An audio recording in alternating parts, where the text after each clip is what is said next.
Good evening. आशा है सभी छात्र मुझे सुन पा रहे हैं।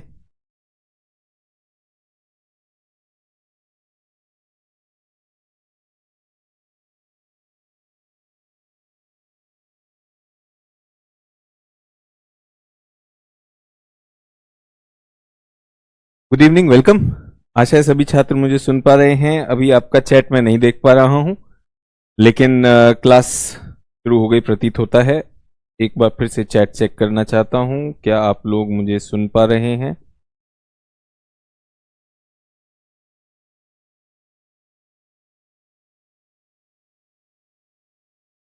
क्लास तो दिखाई दे रहा है, लेकिन चैट में कुछ अभी मुझे चर्चा नहीं दिखाई दे रही है। सभी लोगों का ऑडियो वीडियो ठीक है?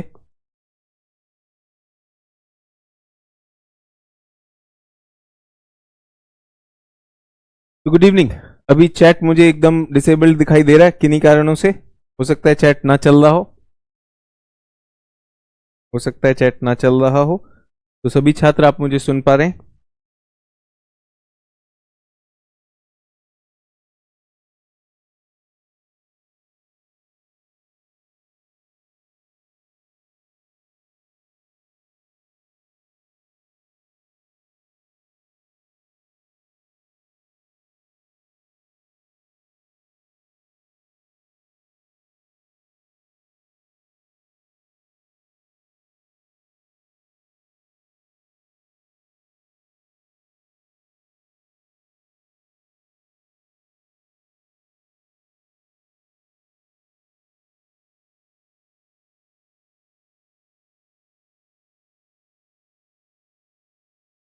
एक बार फिर से लॉगिन कर रहा हूं।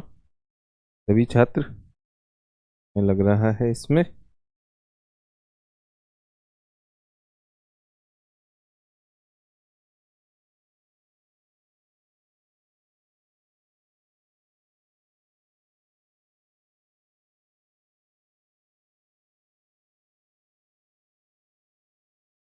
तो सभी छात्र मुझे देख तो पा रहे हैं, चैट नहीं दिख रहा है। तो देखते हैं, अगर चैट एनेबल्ड नहीं है, बाकी मैं अपनी तरफ से क्लास शुरू कर रहा हूं।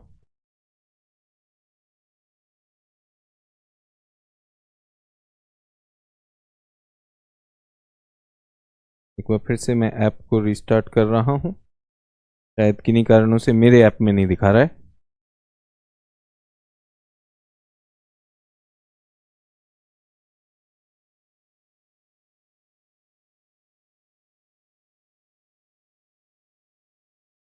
जी, गुड इवनिंग।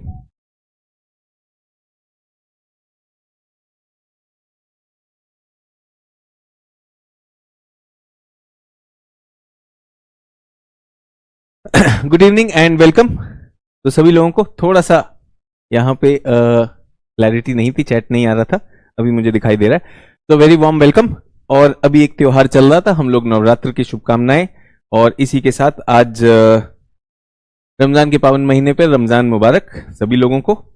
और इन दोनों दोनों शुभ अवसरों पर मेरा विश्वास है और मेरी उम्मीद है कि आप सब अपनी जितने भी प्रयास कर रहे हैं वो कहीं ना कहीं पर फलीभूत होंगे और आप सबको आपके कार्यों में सफलता मिलेगी। तो बेस्ट विशेस और रमजान ऑल्सो, रमजान मुबारक। कुछ छात्र जो छात्र मुझे किन्हीं कारणों से लाइव नहीं देख पा रहे, अगर आप रिकॉर्डिंग में भी देख रहे हैं तो रिकॉर्डिंग में भी सारी गतिविधियां वो होंगी। ठीक इसको उसी तरह से ले जैसे आप लाइव क्लास लेते हैं। अगर किन्हीं कारणों से अगर आप लाइव क्लास नहीं कर पा रहे हैं तो सभी के लिए विशेष एंड लेट अस स्टार्ट। तो प्रारंभ किससे करेंगे? प्रारंभ कर रहे हैं हम कुछ प्रश्नों से। जो प्रश्न आए हैं, जो काम के प्रश्न है, जैसा कि मैंने कहा कि आप लोगों के प्रश्न, बहुत सारे प्रश्न ऐसे आते हैं बहुत सारे प्रश्न ऐसे आते हैं जिनका बहुत औचित्य नहीं होता, तो वो समय हम बचाएंगे, लेकिन जो काम के प्रश्न है वो जरूर करने चाहिए। तो पहला प्रश्न ये आया है कि पैटागोनिया तो एटलस में मरुस्थल है, आपने पठार बताया। पैटागोनिया मरुस्थल है, लेकिन सर आपने पठार बताया। पैटागोनिया एटलस कहती है कि मरुस्थल है, डेजर्ट है। और सचिन सर क्या कह रहे हैं? पठार है, प्लेटू है। तो क्या हो गया? इसमें गलत क्या है? इसमें गलत क्या है? ये केवल जानकारी की वजह से होता है। केवल जानकारी, इंफॉर्मेशन इकट्ठा करोगे तो यही होगा। केवल इंफॉर्मेशन आधारित अगर आपकी पढ़ाई है कि सिर्फ सूचना मिली है, उसके आगे नहीं है, सोच नहीं है, कॉन्सेप्ट नहीं है, तो ये गड़बड़ होगा। मरुस्थल है, मरुस्थल रहे अपनी जगह। पठार क्यों नहीं हो सकता? पठार क्यों नहीं हो सकता? क्या हम नहीं जानते कि मरुस्थल तो एक क्लाइमेटिक रीजन है, ये तो जलवायु संबंधित क्षेत्र है, ये जलवायु क्षेत्र है। और पठार क्या है? ये एक भौतिक स्थलीय क्षेत्र है। भौतिक स्थलीय क्षेत्र। आप यूं समझिए, ये दक्षिण अमेरिका है, ये दक्षिण अमेरिका है, और दक्षिण अमेरिका के यहां पर एक पठार है। मैंने कहा ये पठार है भाई, पठार है, इसमें दिक्कत क्या है? पठार तो पठार है। पठार क्या होता है? समुद्री सतह से ऊंचा फ्लैट क्षेत्र। तो ये उठा हुआ क्षेत्र है। अब यहां पर जलवायु कैसी है? ये मरुस्थल भी है, तो क्या दिक्कत है? लो बताओ।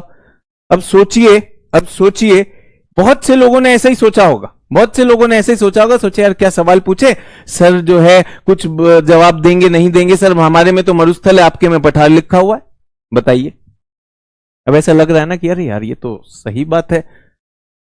पठार मैंने बताया, मैदान, पर्वत, पठार ये स्थल की चीजें हैं ना, और मरुस्थल तो एक जलवायुविक दशा है जिसमें पानी की कमी है। कॉमन सेंस बच्चों, कॉमन सेंस। फिर बताना चाहता हूं, जितने लोग केवल रट के पहुंचेंगे वो केवल इसी स्तर तक आएंगे, केवल इसी स्तर तक आएंगे। उनके पास कुछ जानकारी होगी। जो समझ के पहुंचेंगे वो कुछ ज्यादा करेंगे, समझ के पहुंचेंगे कुछ ज्यादा करेंगे। ठीक है, सभी को समझ में आया? तो आप अपनी चैट पे जो भी डाउट्स हैं वो आप लिखते रहा करें, मेरे पास सब आ जाता है। मेरे कोऑर्डिनेटर्स मुझे सब सूचना देते हैं। मैं चाहता हूं, मेरी पूरी कोशिश रहती है कि जो भी मैं ऑनलाइन क्लासेस में कर रहा हूं वो ऑफलाइन के समतुल्य हो, तो आपको पूरा बराबर उतना ही मिले। ठीक है, तो पहला प्रश्न आसान प्रश्न था, लेकिन हम कहां फंस गए? हम जानकारी में कैद हो गए। हमारे पास कुछ तथ्य हैं, आंकड़े हैं, हमें पढ़ाया गया कि भाई पैटागोनिया तो मरुस्थल है, बट हमने सोचा ही नहीं कि पठार क्या है। पठार एक भौतिक चीज। अच्छा, अटकामा समुद्र तट पर होते हुए भी मरुस्थल क्यों है? अब यह भी बड़ी अजीब सी बात है। समुद्र के तट पे मरुस्थल क्यों नहीं हो सकता? क्यों नहीं हो सकता? देखिए, मैं किताबों से पढ़ के कम पढ़ाता हूं भूगोल, मैं भूगोल में जाके ज्यादा पढ़ाता हूं। मैंने विश्व में इन सारी चीजों का अनुभव किया, तो मुझे अजीब नहीं लगता, मुझे अजीब नहीं लगता। लेकिन हां, आपकी क्योंकि कल्पना नहीं है, केवल जानकारी है, तो हो सकता है कि आपको अजीब लगे। तो मेरा छोटा भाई एक फिल्म बना रहा था, दक्षिण भारत में फिल्म। आपने धनुष का नाम सुना होगा, धनुष का नाम सुना होगा, कोलावेरी डी के नाम से मशहूर हुआ। तो ये फिल्म बन रही थी, तो मेरे भाई ने कहा भाई हम लोगों को नामीबिया जाना है। मैंने कहा नामीबिया क्यों जाना है? बोला नामीबिया में शूटिंग करेंगे मरुस्थल में, मरुस्थल और सागर दोनों का सीन है। तो मैंने कहा अच्छी बात है, हाँ नामीबिया बहुत बढ़िया बात है। क्यों? क्योंकि मैं नामीबिया गया हूं। नामीबिया में सागर का तट है, ये सागर का तट, और यहीं पर मरुस्थल है। तो जो आपकी कल्पना के परे है, आप कहां जाते हैं? केवल किताबों पे जाते हैं। इस फिल्म का नाम था, अब तो यहां पर तमिल भाषा में मारियान करके ये फिल्म हुई, धनुष की ये फिल्म है। ये सारा का सारा नामीबिया में शूट किया गया। और मैं आपको बताना चाहता हूं, नामीबिया अपने देश को फिल्म इंडस्ट्री के लिए, फिल्म उद्योग के लिए कहीं ना कहीं अपने को पोजीशन कर रहा है, दुनिया में बता रहा है कि हम शूटिंग के लिए बहुत ज्यादा उपयुक्त एरिया है। तो ऐसी बहुत सी फिल्में बनेंगी, नामीबिया में बनेंगी। और मैं आपको बताना चाह रहा हूं, देशों में इसे सेवा क्षेत्र कहा जाता है, तृतीयक उद्योग। भारत भी अपने मरुस्थल को इसी तरह से सेवा क्षेत्र। फिल्म क्या है? फिल्म निर्माण सेवा क्षेत्र है, एंटरटेनमेंट। बहुत अच्छी तरह से भारत के मरुस्थलों का इस प्रकार से प्रयोग किया जा सकता है। अगर आपको डाउट हो तो जितना भी ये दुबई, यूएई जितना भी है, ये सारा का सारा टूरिज्म जो दुबई का है वो मरुस्थल पे आधारित है।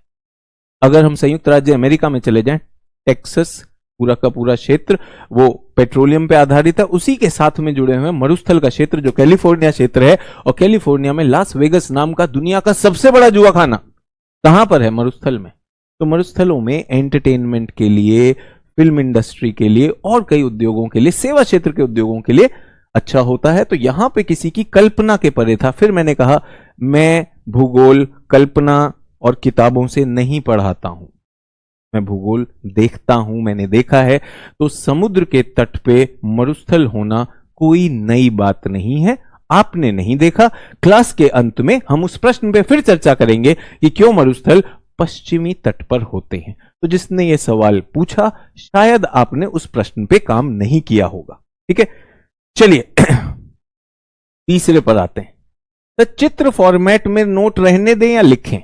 चित्र फॉर्मेट में नोट रहने दें या लिखें? ठीक है, सभी लोग ध्यान दीजिएगा। स्कूल में हमने पढ़ा सर्कल के बारे में। सर्कल की सरकमफ्रेंस का फॉर्मूला क्या है? 2 पाई r।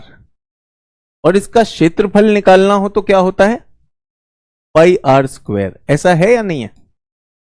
याद है ये फॉर्मूला? कितने लोगों को याद है ऐसा फॉर्मूला? अगर इसकी सरकमफ्रेंस परिधि निकालनी हो तो 2 पाई r रेडियस और एरिया में पाई r स्क्वायर। याद है कि नहीं याद है? अब ये बताइए, ये आपने टेबल में लिखा या कहां लिखा? अरे ये आपके जीवन में आए, अब तो आपके दिमाग में चले गए, अब भूल जाइए इसको। तो ये जो आपको चिंता हो रही है कि सर मैं नोट्स को कैसे लिखूं, ये चित्र फॉर्मेट में ही रहने दूं या अलग से लिखें? बेटा अभी तैयारी कर रहे हो ना, तैयारी कर रहे हो तो आप चित्र बना रहे हो, चित्र में डालते रहो। अभी सभी लोग जो है कंटेंट सेक्शन को खोलकर देखेंगे। मैंने वहां पर शायद एक नया वो डलवाया है, देखिए उत्तर अमेरिका डला है या नहीं डला है। उत्तर अमेरिका के पेज पीडीएफ डल गया कि नहीं डल गया? तो लिखित में मैं दे रहा हूं बच्चों, आपको लिखित में मैं दे रहा हूं। अगर उसमें कुछ मिलता है अपने चित्र को अपडेट कर लीजिए। आगे याद करोगे कौन अपनी कॉपी खोलता है यार, ये तो हमारे दिमाग में छप गया। कोशिश कहां हो रही दिमाग में छपने की। बहुत से छात्र असहज हो जाते हैं क्योंकि उन्हें एटलस में मिलता नहीं है। अरे यार हम तो अपने हाथ से अपनी एटलस खुद ही बना रहे हैं। आप बताइए कितने लोगों को पता है कि सर हमारे अपने हाथ के बनाए हुए में तो मिल जाता है, एटलस में खोजना बहुत मेहनत का काम है। तो विश्वास रखिए। ठीक है, तो चित्र फॉर्मेट में आपने क्लास में बनाया, बहुत अच्छी बात है। अब आपको प्रिंटेड मटेरियल मिल गया, उसके साथ जोड़ दीजिए। तीसरा प्रश्न, हर एक पे 1-1 मिनट मुझे लगा कि बोलना चाहिए, तो छात्रों की मदद हो जाएगी। और मैं विश्वास कीजिए कि मैं ये मान के चल रहा हूं कि आप सभी लोग इस परीक्षा के लिए बहुत बहुत सीरियस हैं, अच्छा प्रयास कर रहे हैं और आपके सारे डाउट्स जायज हैं। उनमें हां जरूर होता है कि कुछ लोग ऐसे होते हैं कि चैट का वो दुरुपयोग कर रहे होते हैं, उनको मैं नकार सकता हूं, कोई दिक्कत नहीं। नॉर्थ अमेरिका का बायोस्फीयर बताएं सर, ये तो इंपॉर्टेंट है, बिल्कुल सही प्रश्न है। नॉर्थ अमेरिका का बायोस्फीयर बताएं। तो बच्चों मैंने आपको क्या कहा है, मैं आपको क्या बताने वाला हूं? मैं आपको स्थलमंडल बताऊंगा, लिथोस्फीयर। फिर आपको जलमंडल बताया मैंने, हाइड्रोस्फीयर। फिर मैं आपको क्या पढ़ाऊंगा? वायुमंडल, जिसको एटमॉस्फेयर, और बायोस्फीयर भी कराऊंगा। विश्वास रखिए, मेरा ही वादा है, मैं तोड़ूंगा नहीं। लेकिन सबका एक क्रम है। अभी क्लास तैयार नहीं है बायोस्फीयर के सिद्धांत समझने के लिए। जैसे जैसे आप सिद्धांत समझते जाएंगे, और मैं आपको बताना चाह रहा हूं कि बहुत अच्छे फॉर्मूले निकल कर आते हैं। अगर हमें जलवायु समझ में आ गई तो वहां की वनस्पति झट से एक फॉर्मूला आ जाता है। लेकिन वनस्पति का फॉर्मूला चाहेंगे सभी लोग कि वनस्पति रटनी ना पड़े। निश्चित रूप से आप लोग चाहेंगे कि वनस्पति रटनी ना पड़े, सर हमें फॉर्मूला मिल जाए तो बहुत अच्छा है। लेकिन वो फॉर्मूला कब आता है? जब हमारे पास जलवायु क्लियर हो। तो मुझे मौका दीजिए, मैं आपका वायुमंडल करा दूंगा, उस पर भी आऊंगा, चिंता मत करिए, बिल्कुल होगा। ठीक है, निकारागुआ की राजधानी तो बताए ही नहीं। अब ये वाला प्रश्न कितने लोगों को लगता है कि मुझे उत्तर देना चाहिए? मास्टर जी निकारागुआ की तो राजधानी नहीं बताए।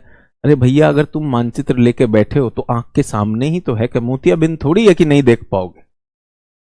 वैसे मैंने मानागुआ बोली थी भाई, बोली जरूर थी, लेकिन कोई बात नहीं। अब बिल्कुल ऐसा है कि सर लिखवा दो तो आप ये समझ सकते हैं कि बहुत से लोग, कल एक ने लिखा हम सब लेकर बैठे हुए हैं, हमको कुछ समझ नहीं आ रहा है। ऐसे तो नहीं बैठे हो, लेके बैठने को कौन कह रहा है? काम करने को कह रहे भाई, काम करने को। तो निकारागुआ की राजधानी, इस पर मेरा सभी लोगों से प्रश्न है, मैं क्लास टेस्ट से क्यों ना शुरू करूं? जल्दी से मुझे 7 केंद्रीय अमेरिका के देश बता दीजिए। केंद्रीय अमेरिका देश जल्दी से बताएंगे। कितने लोग? यहां पे नहीं लिखना है बच्चों, यहां पे नहीं लिखना है, मैं पढ़ भी नहीं रहा हूं। 3 4 5 6 7 देखूं कितने लोग अपनी कॉपी में लिख सकते हैं, जल्दी से लिखेंगे। यहां बिल्कुल नहीं लिखना है, मेरे को बिल्कुल नहीं देखना है सर, हम सब लेके बैठे हुए हैं, हमको क्या करें, हमको समझ नहीं आ रहा है। बैठो मत, खड़ा हो जाओ, हम भी खड़ा होके पढ़ा रहे हैं, जल्दी से करो। बैठे हुए हैं, ये बुद्धि चलाओ, जल्दी से। 1 से 7 आपको फॉर्मूला लिखवाया था, बिग हैन बड़ी मुर्गी, और 2 और थे उसके बाद। बेलीज, ग्वाटेमाला, होंडुरा, एल सेल्वाडोर और निकारागुआ। और ये दोनों रखे थे जिनमें बात हो रही थी नहर बनाने की, कोस्टा रिका और पनामा। कोस्टा रिका और पनामा, ठीक है, पनामा में नहर बन गई थी। और मुझे ये भी याद है, बताइए छात्र क्या लिख रहे हैं कमेंट, हमें पता ही नहीं है, सुन ही नहीं रहे हैं सर, बैठे हुए हैं, हमको समझ नहीं, काहे बैठे हुए, होमवर्क दिए थे हम, होमवर्क दिए थे कि नहीं दिए थे, कि इनकी राजधानी बी से क्या बताई थी, बेलीज की बेल्मो पेन ही निकल जाएगी, बताई थी कि नहीं बताई थी, बताई थी। जी से ग्वाटेमाला सिटी निकल गया था, निकला था कि नहीं लिखा था। एल सेल्वाडोर से सैन सेल्वाडोर, ये बता दिए थे हम बोले निकारागुआ मानागुआ, आप सोचिएगा कोस्टा रिका में सैन होसे हम बताए थे, और पनामा का पनामा सिटी बताए थे कि नहीं बताए थे।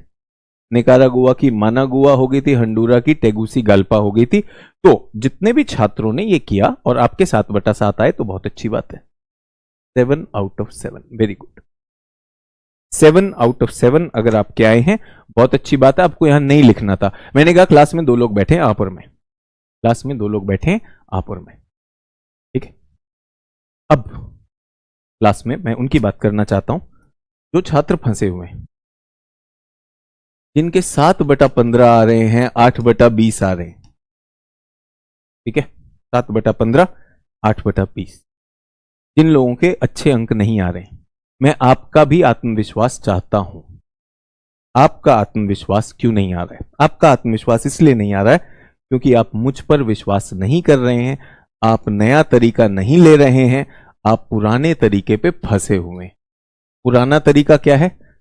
सचिन सर खत्म करेंगे, हम केवल लिखेंगे, हम सब लेकर बैठेंगे, उसके बाद हम पढ़ेंगे, उसके बाद हम रटेंगे, फिर हमारा 20 नंबर का हम टेस्ट देंगे, तब 20 आएगा।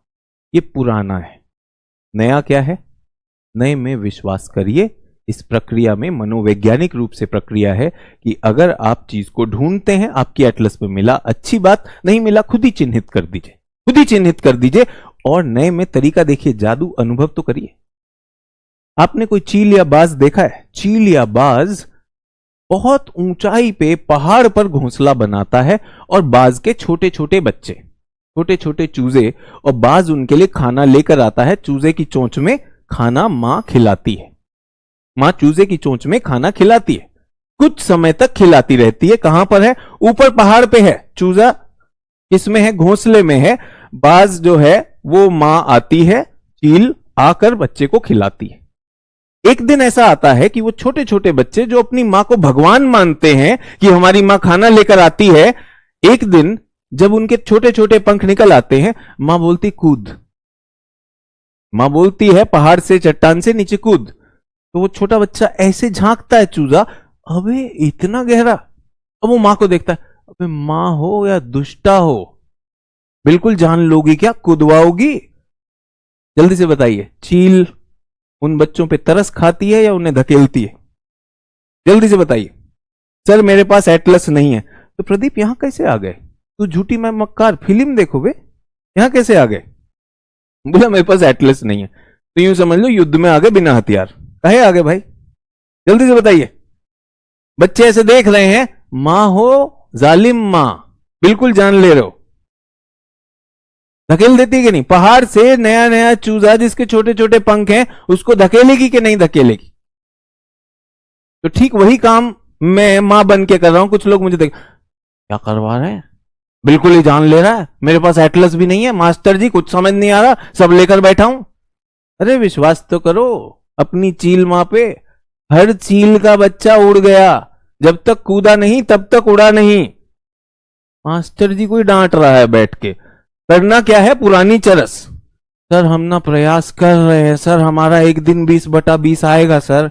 अबे यहीं आएगा, यहीं आएगा, विश्वास तो करो, जो कह रहे हो करो तो सही। सर घर जाके रटेंगे तब जाकर आए, फिर भूल जाओगे, यहीं पर आ गया समावेश हो जाएगा। ठीक है, तो चील के बच्चे और चील की मां को छोड़ दिया जाए, जितने लोगों के 7/7 आए बहुत अच्छी बात है। और जो जो मेरे मित्र यहां पे बिना एटलस बैठे हैं, विश्वास करिए, तू झूठी मैं मक्कार अच्छी फिल्म है। वैसे अच्छी मुझे लगी नहीं, बहुत बर्बाद फिल्म है। चलो पठान देख लेना, इस क्लास से बेहतर होगी अगर आप बिना एटलस बैठे हो तो। ठीक है, चलिए ये होमवर्क था, सभी लोगों ने कर दिया होगा, आशा है ये भी हो गया। निकारागुआ, पनामा नहर के खिलाफ, पनामा नहर के खिलाफ निकारागुआ एक नहर बना रहा है चाइना के साथ मिलकर। ये एक सूचना आई है, सभी लोग, अरे ये तो सचिन सर ने बताया ही नहीं, तो मैं आपको बताना चाह रहा हूं, सभी लोग ध्यान दीजिएगा। कहां गए हम, यहां पर है। तो बच्चों यहां पर एक नहर बनी हुई है ना, ये पनामा की नहर बनी हुई। यहां पे पनामा का कोलोन शहर है, यहां पर बल्बोआ शहर है। ठीक है, बल्बोआ और कोलोन शहर है, यहां पर है पनामा नहर। अब चाइना अपना कहीं ना कहीं वर्चस्व दिखाना चाहता है, तो चाइना चाहता है कि मैं थोड़ा वर्चस्व यहां भी रखूं। तो उसने, और आप जानते हैं चाइना साहूकारी में लगा हुआ है, तो चाइना ने सोचा कि यहां पर कभी मेरी विश्व में लड़ाई हुई तो दुनिया कहेगी तुम्हें जो है पनामा कनाल में नहीं घुसने देंगे, क्यों नहीं, मैं दोस्ती कर लूं, मैं निकारागुआ से नहर निकालूंगा। आप बताइए, निकारागुआ की चौड़ाई देख लीजिए सभी लोग, और पनामा की चौड़ाई देख लीजिए। समझदारी तो नहीं है वहां से लगाना, लेकिन चाइना का पैसा पड़ा है तो डाल देगा। निकारागुआ लेने को तैयार हो रहा होगा तो ले लेगा। बट ऐसी तो बहुत सारी चीजें हैं, ऐसा तो थाईलैंड भी बात करने को तैयार है, चाइना निवेश करने को तैयार है, जब हो जाएगा तब की बात करें, तो चिंता ना करें। ये जो आपने बात कही, आपकी बात एकदम जायज है। आप जानते हैं सामरिक चीजें होती हैं, मैंने आपको पिछली बार भी बताया कि ये नौवहन के लिए बहुत सामरिक चीजें होंगी, तो इसमें चाइना की साहूकारी देखें, इसमें चाइना का जियोपॉलिटिक्स देखें कि चाइना ये कोशिश कर रहा है। अब एक बात बताइए, क्या ये उत्तर अमेरिका, संयुक्त राज्य अमेरिका के पास है कि नहीं है, है कि नहीं है? अब यूं बताइए कि नाटो के देश, नाटो समूह के देश, पाश्चात्य देश, पश्चिमी देश जो है यूक्रेन को अपनी तरफ रिझा रहे थे कि नहीं रिझा रहे थे? ठीक है, रशिया ने आके यूक्रेन पे अटैक कर दिया कि भैया ये अपना है, इसको इधर उधर भटकाने की जरूरत नहीं है। मान लीजिए यहां बहुत ज्यादा चाइना होगा तो क्या यूएस यहां पर दखल देगा या नहीं देगा? तो ना नौ मन तेल होगा, ना राधा नाचेगी। बट हां, अगर चाइना पैसा लगाना चाहता है, लगा रहा है, निवेश है। समझ में आया?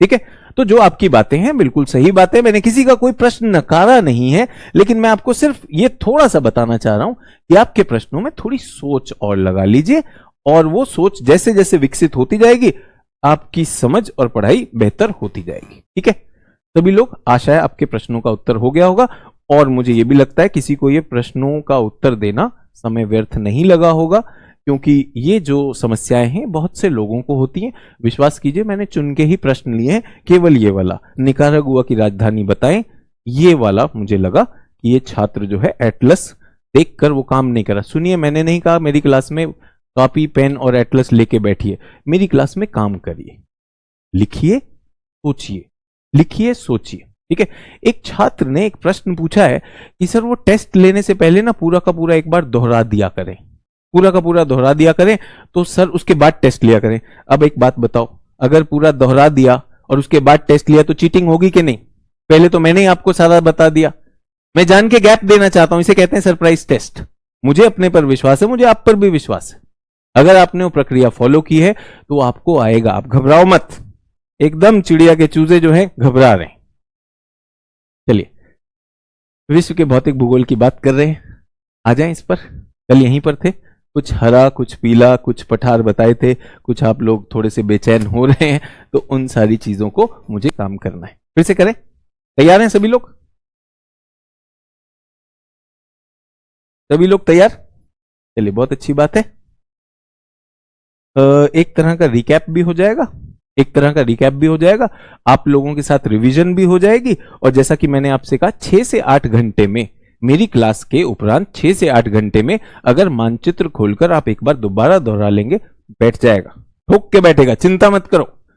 तो जल्दी से यहां पे क्या करेंगे, विषुवत रेखा बनाएंगे और बड़ा वाला दक्षिण अमेरिका, बड़ा वाला, लेकिन अनुपात मत भूलिएगा, अनुपात में लगना दक्षिण अमेरिका ही चाहिए, है ना। ये ट्रायंगल आपको पता है टेरा डेल फ्यूगो है, तो इसकी हम बात करने वाले एक एक करके, ठीक है। मेरा पहला प्रश्न, कुछ प्रश्नों के उत्तर चाहता हूं आपसे, सभी लोग कुछ प्रश्नों का उत्तर।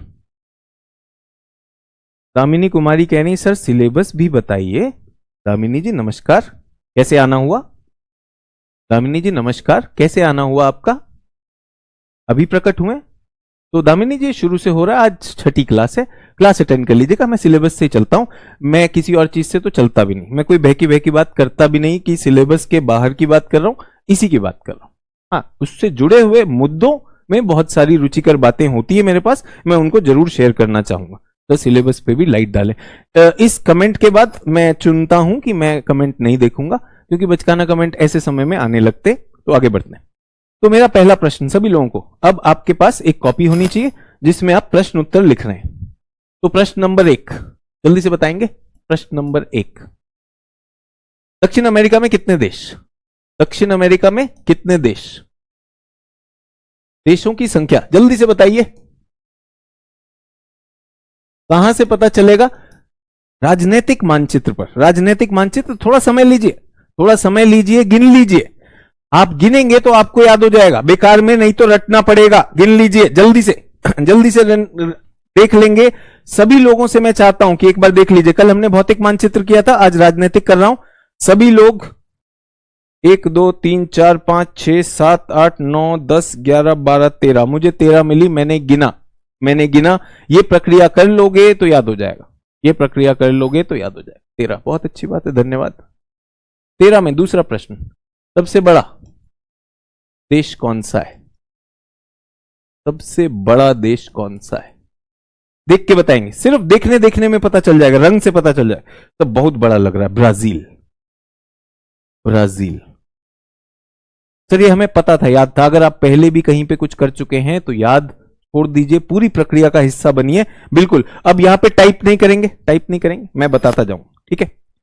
उसके बाद तीसरा, ब्राजील सबसे बड़ा है और लगभग सारे देशों को छूता है। इस देश की सीमा ब्राजील से नहीं मिलती, सीमा ब्राजील को नहीं छूती। जल्दी से देख के बताएंगे, किस देश की सीमा ब्राजील की सीमा को नहीं छूती? अधिकांश देश छू जाएंगे, 2 देश नहीं छुएंगे, 2 देश नहीं छुएंगे। जल्दी से नाम बताएंगे, देखकर बताएंगे, देखने भर में सब पता चल जाएगा। चिली और इक्वेटर पर जो है इक्वाडोर। बहुत अच्छी बात है, यानी कि ब्राजील सबसे बड़ा है और उसको सब छूते हैं, लेकिन ये 2 देश नहीं छूते। चौथा, उत्तर अमेरिका के सारे देश कहीं ना कहीं तट को छूते थे, लेकिन दक्षिण अमेरिका में अब ज्यादा देश हैं, 13 देश हैं। कितने देश तलबद्ध हैं? कितने देश थलबद्ध हैं? थलबद्ध यानी कि land locked. How many countries are land locked? जल्दी से बताएंगे। और बच्चों, यहां पे टाइप करना बंद करो, ये आपके नोट्स है ना, ये आपके नोट्स भी हैं, आप लिखोगे तो दिमाग में याद भी होगा। जल्दी से, कितने स्थलबद्ध हैं, कितने लैंडलॉक्ड हैं? 2 देश, फिर से 2 देश लैंडलॉक्ड हैं। क्या नाम है? बोलीविया और पैराग्वे। मैं क्यों लिख रहा हूं, मुझे तो याद ही है, बोलीविया और पैराग्वे मुझे तो याद ही रहता है, लेकिन जब मैं लिखता हूं तो ये मेरी स्मृति में भी जा रहा है। विश्वास करिए प्रक्रिया को। 1 2 3 4 प्रश्न हो गए। अच्छा, चलिए पांचवा प्रश्न। कितने देश विषुवत रेखा को छूते हैं? पश्चिम से पूर्व के क्रम में बताना है, कितने देश विषुवत रेखा को छूते हैं? इक्वेटर को टच कितने देश कर रहे हैं?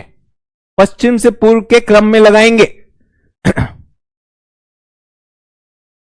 मेरा उत्तर हमेशा एक रहता है, ये फॉर्मूला मेरे दिमाग में लगा हुआ है, ECB, इक्वेडोर, कोलंबिया, ब्राजील।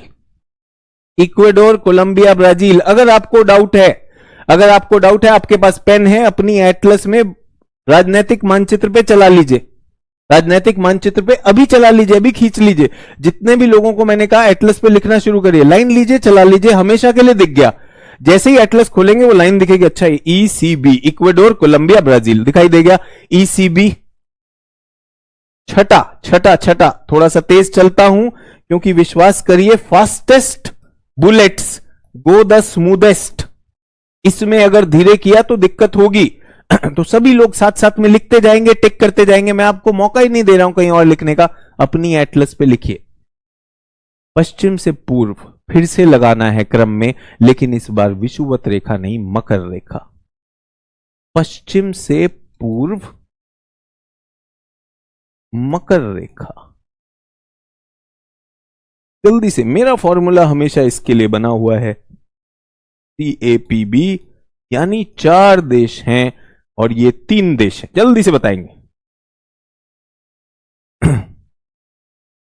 ठीक है सभी लोग।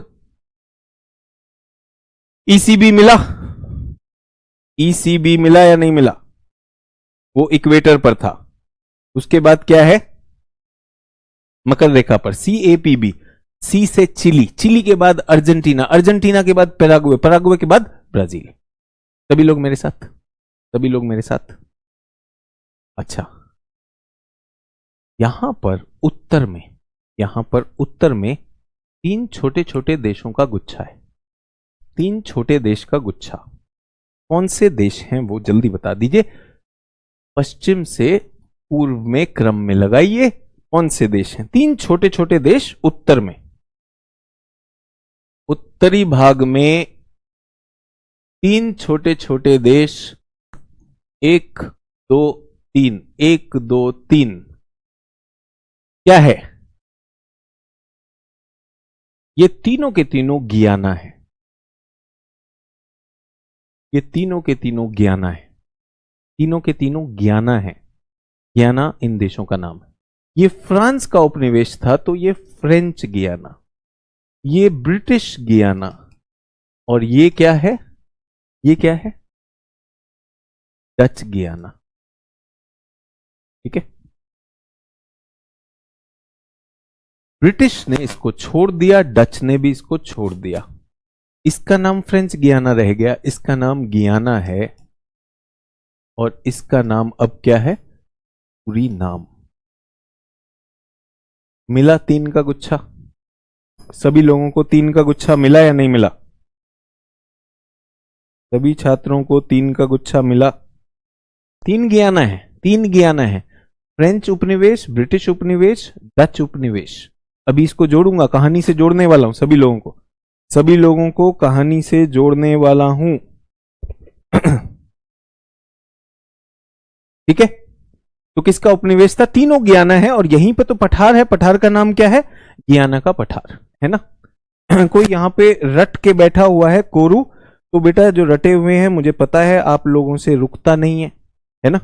जब अंदर हो जाता है तो रुकता नहीं है। कोरू बताऊं, कोरू बताऊं, कोरू बताऊं। वैसे कोरू वाला बेचारा दर्द में है। इनकी राजधानी, इनकी राजधानी। अब सभी लोग दिमाग लगाइए, यूपीएससी की तरह सोचते हैं, यूपीएससी की तरह सोचते हैं। थोड़ी देर को यूपीएससी की तरह सोच।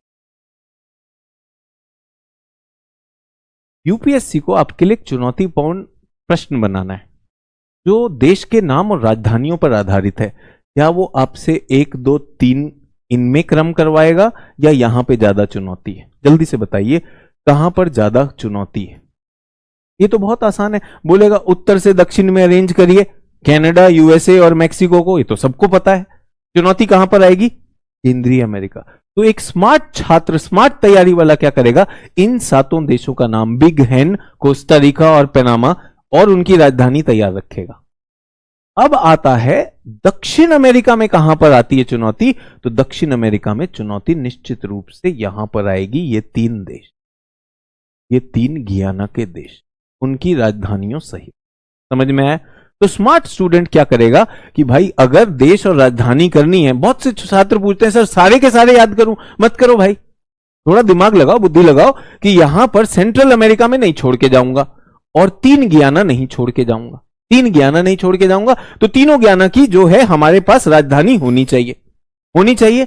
ये क्या है, ये जी से जॉर्ज टाउन है, ये पी से पैरामराइबो है, और यहां पर क्या है, सी से स्टेइन है। जल्दी से जल्दी देख लीजिए। अब छात्रों में 1 मिनट कुछ नहीं बोलने वाला हूं, आप इन तीनों को ढूंढिए, इन तीनों की राजधानी अपने उसमें लिख लीजिए, दिल की तसल्ली, और इन प्रश्नों के उत्तर एक बार सब नजर मारेंगे।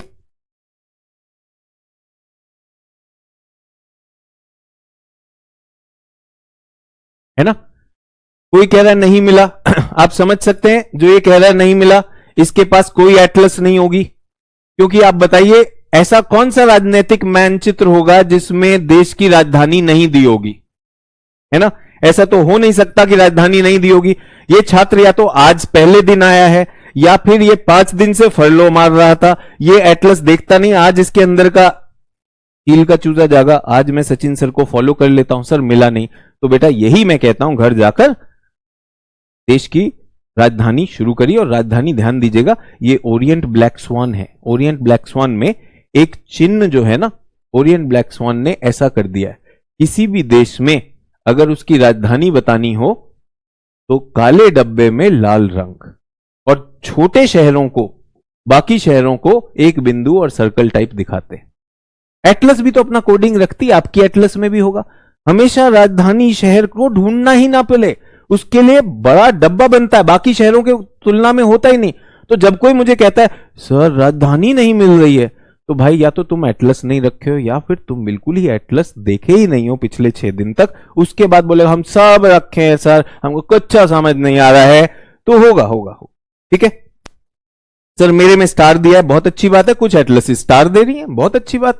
आपको चयन करना है, आप ही की एटलस है भाई, आपको और कुछ ढूंढना ही नहीं पड़ेगा, बाकी शहर आपको कभी परेशान नहीं करेंगे। अभी देख लीजिए कि जो है चिली की राजधानी जो सैंटियागो है, उसको देख लीजिए क्या चिन्ह है, मेरी में तो स्क्वायर है, ये है, कुछ बच्चों की में स्टार होगा, तो आप चेक कर लीजिए सभी राजधानियां स्टार होंगी, तो आपको जो डाउट हो जाता है कि यार कौन सा शहर राजधानी है, वो बिल्कुल पता चल जाएगा।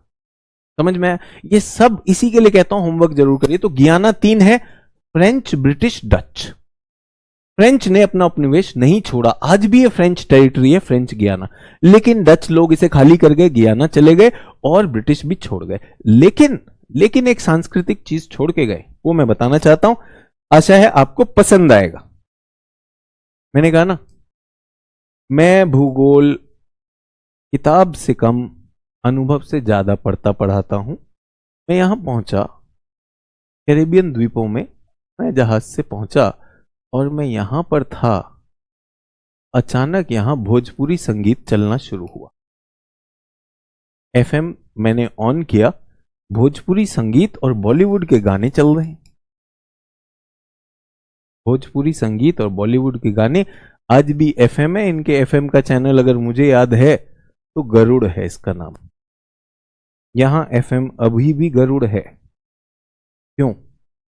क्योंकि ये जो ब्रिटिश गियाना था, ब्रिटिश गियाना में ब्रिटिश लोग थे, उन्हें यहां पर काम करने के लिए मजदूर चाहिए थे, काम करने के लिए मजदूर चाहिए थे। तो पूर्वी उत्तर प्रदेश और बिहार से बहुत से लोग गिरमिटिया कॉन्ट्रैक्ट के अंडर यहां पर नौकरी के लिए लाए गए।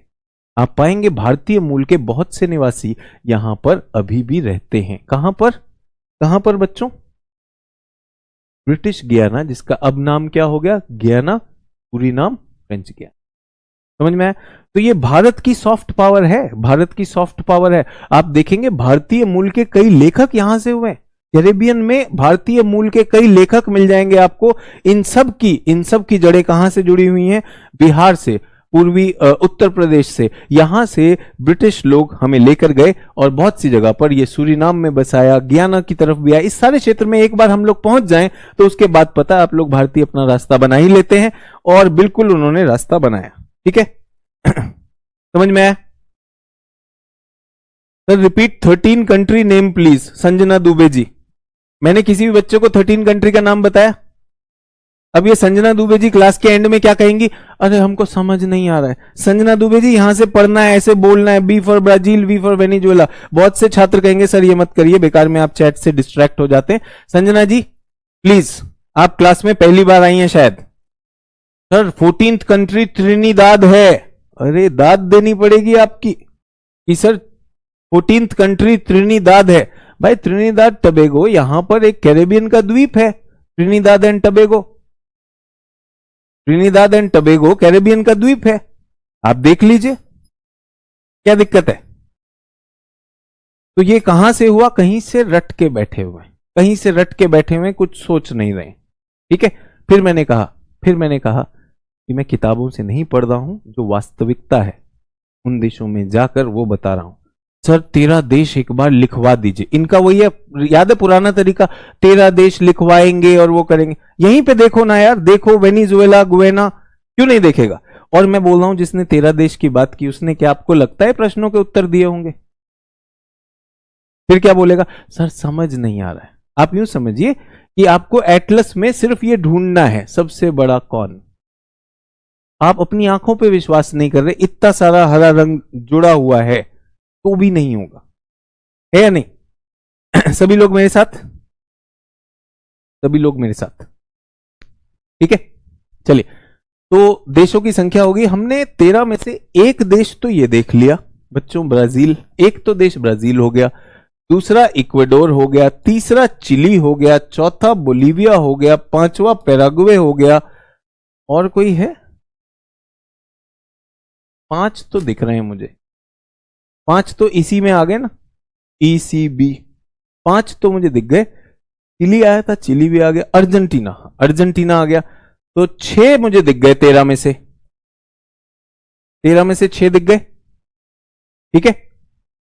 और उसके बाद 3 यहां दिख गए, 6 और 3 9 हो गए बच्चों, 6 और 3 9 देश हो गए, 9 हो गए। अब हमें जो बचे देश हैं उन्हें और ढूंढ लेना है, जो नहीं आए। तो कौन सा नहीं आया? पेरू आया कि नहीं आया? पेरू ढूंढिए कहां पर है, पेरू, पश्चिम में पेरू हो गया, पेरू, ये हो गया 10 नंबर। कोलंबस के नाम पे, कोलंबस के नाम पे कौन सा देश है जो प्रशांत महासागर पे भी सीमा रखता है और अटलांटिक महासागर की तरफ भी सीमा रखता है, दोनों तरफ सीमा रखता है, कोलंबस के नाम पर है कोलंबिया। कुछ लोग केवल लिख रहे होंगे अभी, भाई साहब इसे रटूंगा मैं। वहीं पर देखो बच्चों, मैं चित्र नहीं देख रहा हूं, मैं तो आपको उदाहरण दे रहा हूं, ठीक है। कोलंबिया भी मिल गया, कोलंबिया भी मिल गया।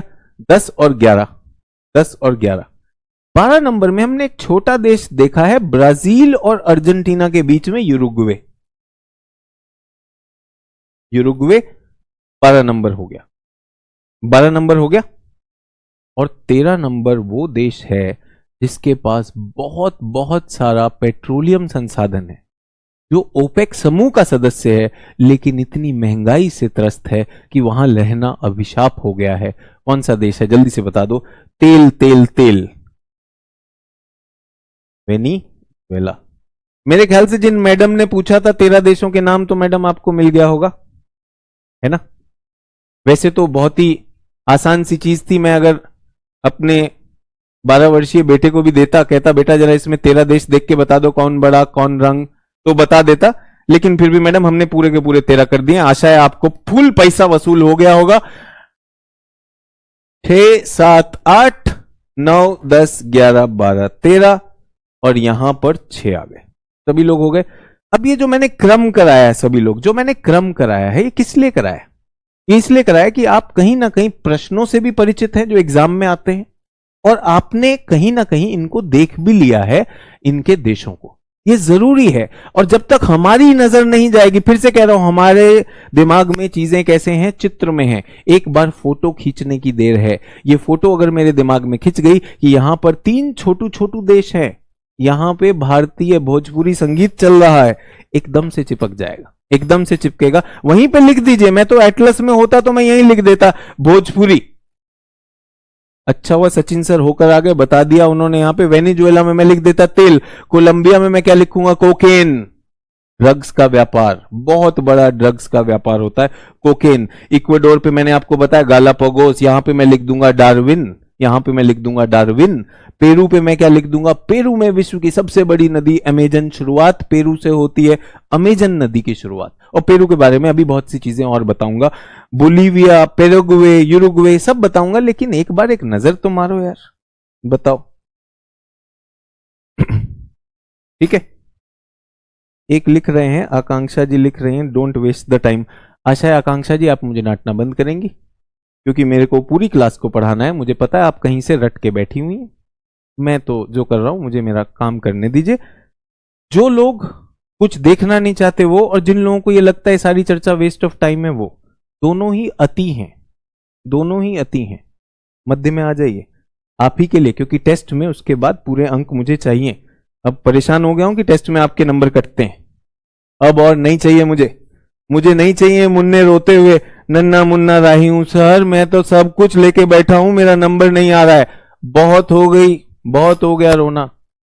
हौसला, जोश और काम लाइए, जल्दी से लेकर आएंगे। ठीक है, चलिए आगे बढ़ते हैं। इसमें फिर से चित्र बनाएंगे। एक तो आधे लोग चित्र से नाराज हैं, चित्र पर आ गए वापस।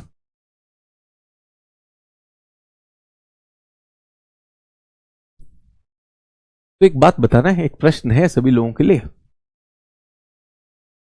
ये तो बना लेंगे, देखें कितने लोग बना पाते हैं। कल का ही है ना ये, कितने लोग इसे बना पाते हैं, जल्दी से बना लीजिए। क्या है ये, क्या है ये, एंडीज पर्वत श्रृंखला। एंडीज क्या है, सबसे लंबी, एंडीज सबसे लंबी पर्वत श्रृंखला। इसमें मैंने 4 आपको पर्वत बताए थे, 1, 2, 3 और 4, याद है सभी लोग। 4 नाम नहीं लिखेंगे हम। एक हमने कहा अकोनकागुआ सबसे ऊंचा, उसके बाद ओजस डेल सेलाडो विश्व का सर्वोच्च सक्रिय ज्वालामुखी, और फिर यहां पे कोटोपाक्सी और चिम्बरोजा।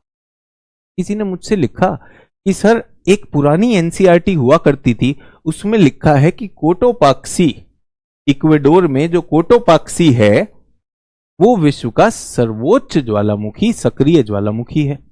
ये कब लिखा है, कहां पे लिखा है, एनसीईआरटी में लिखा है। अब सचिन सर सही है या एनसीईआरटी सही, तो मैं बताना चाहता हूं किसमें लिखा है, ओल्ड एनसीईआरटी में, जो 1970 के दशक में लिखी गई थी।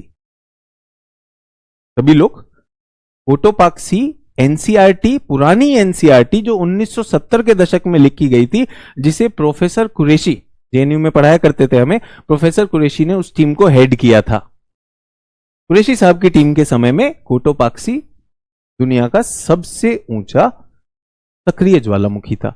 उसके बाद आप जानते हैं पूरा का पूरा क्षेत्र क्या है, अभिसरण का क्षेत्र है, यहां ज्वालामुखी आ सकते हैं। तो ओजस डेल सेलाडो आज किताबों में सबसे ज्यादा एक्टिव वोल्केनो है। समझ में आ गया, वो एनसीईआरटी थी तो कोई लड़ाई नहीं है, आप समझ लीजिए, कोई नई जानकारी आए तो लड़ना नहीं है। आप तक आ गई, बहुत अच्छी बात है। यहां तक क्लियर थे सभी लोग, यहां तक क्लियर थे। अब मुझे आप सबसे पूछना है, ध्यान दीजिएगा, दक्षिणी तट पर, ये दक्षिणी तट इतना टूटा फूटा क्यों है, कितने लोग मुझे बता पाएंगे? कौन मुझे बता सकता है कि ये दक्षिणी तट जो है ये ऐसा टूटा फूटा क्यों है? कितने लोग बता पाएंगे, जल्दी से बता दीजिए, एकदम मजा आ जाएगा अगर आप ये देखेंगे कि ये दक्षिणी जो क्षेत्र है इसको क्या हो गया, किसने इसको तोड़ दिया? जो कर गया वो यानी क्लास में ध्यान दे रहा था। ये कैसे आया होगा, दक्षिणी तट इतना टूटा फूटा कैसे? मैंने इशारा काफी कर दिया था, सभी लोग ध्यान दीजिए, सभी लोग ध्यान दीजिए, इशारा हो चुका है। कहां पर है ये क्षेत्र, याद है 60 डिग्री के पास, यहां पर हिमयुग में यहां तक बर्फ आ गई थी, फिर वो वापस गई होगी बर्फ जब वापस गई तो हिमानी अपर्दन से क्या कर देती है, तटों को काट देती है, तोड़ देती है। ऐसा लगता है कि एंडीज पर्वत सागर में घुस गए हैं। यहां पर देखिएगा, देख लीजिएगा, भौतिक में ऐसा लगता है कि सागर में घुस गए हैं। तो जो नियम किसी छात्र ने मुझसे पूछा था, सर ये अगर कनाडा में हो रहा है तो रूस में भी होना चाहिए, बिल्कुल होगा, ज्योग्राफी साइंस है। दक्षिण अमेरिका में भी हो रहा है, कौन से अक्षांशों में? 50 डिग्री। अक्षांश चेक करके देखिए इसका क्या है, चेक करिए अक्षांश 50 के करीब आ रहा है कि नहीं आ रहा है? 50 आएगा ही आएगा। ज्योग्राफी नियमों से चलती है और चल रही है। सभी लोग मेरे साथ, सभी लोग मेरे साथ। अंटार्कटिका यहां नहीं है बेटा, नशे में नहीं रहेंगे, अंटार्कटिका बहुत दूर है। सिद्धांत पहले बता चुका हूं, अगर आपने पहले सिद्धांत किया होगा तो एकदम से दिमाग में आए, क्योंकि प्रश्न आएगा, एक आध कथन आ जाएगा तो आप पकड़ पाएंगे कि नहीं पकड़ पाएंगे, पहली चीज ये। उसके बाद हमने कहा पर्वत श्रृंखला तो एक ही है, फिर हमने कहा पठार देखते हैं। पठार, सभी लोग पठार देखेंगे। तो पठार है ये, बड़ा सा पठार है, इसको कहा जाता है ब्राजील उच्च भूमि, ब्राजील का पठार। अब यहीं पर बहुत से लोग मुझसे लड़ बैठते हैं कि सर मेरे में तो माटो ग्रासो लिखा है, माटो ग्रासो। सर मेरे में तो बोरबो रेमा लिखा है, बोरबो रेमा लिखा है। ठीक है, क्या आप जानते हैं हमारे झारखंड में छत्तीसगढ़ का हमारे झारखंड में एक पठार है, छत्तीसगढ़ का नहीं है, छोटा नागपुर पठार। सुना है आपने? छोटा नागपुर पठार, हमारे झारखंड में एक पठार है, छोटा नागपुर पठार। इसमें से निकलती है दामोदर नदी। दामोदर नदी, दामोदर नदी इसको दो भागों में बांट देती है, हजारीबाग पठार और रांची का पठार। तो जल्दी से बताइए बड़ा कौन, छोटा नागपुर पठार या हजारी रांची? अगर हजारीबाग और रांची पठार है तो क्या ये इसी के हिस्से हैं या नहीं है? सोच के बताइए। तो अगर मैं कहता हूं ये ब्राजील का पठार है तो मुझसे क्यों लड़ रहे हो? ये माटो ग्रासो है, बिल्कुल मानता हूं, उसके स्थानिक क्षेत्र का नाम माटो ग्रासो, उसके स्थानिक पठार का नाम बोरबोरेमा। क्या दिक्कत है? क्या दिक्कत है? दिक्कत क्या है? तो हम अटक जाते हैं क्योंकि हमारे पास जानकारी है, हम उससे फंसे हुए हैं। मैं ये कहना चाहता हूं कि प्रश्न ये आता है कि क्यों ब्राजील अपना लौह अयस्क का उद्योग यहां से निर्यात करता है, क्यों नहीं यहां पे इस्पात का संयंत्र लगा लेता है?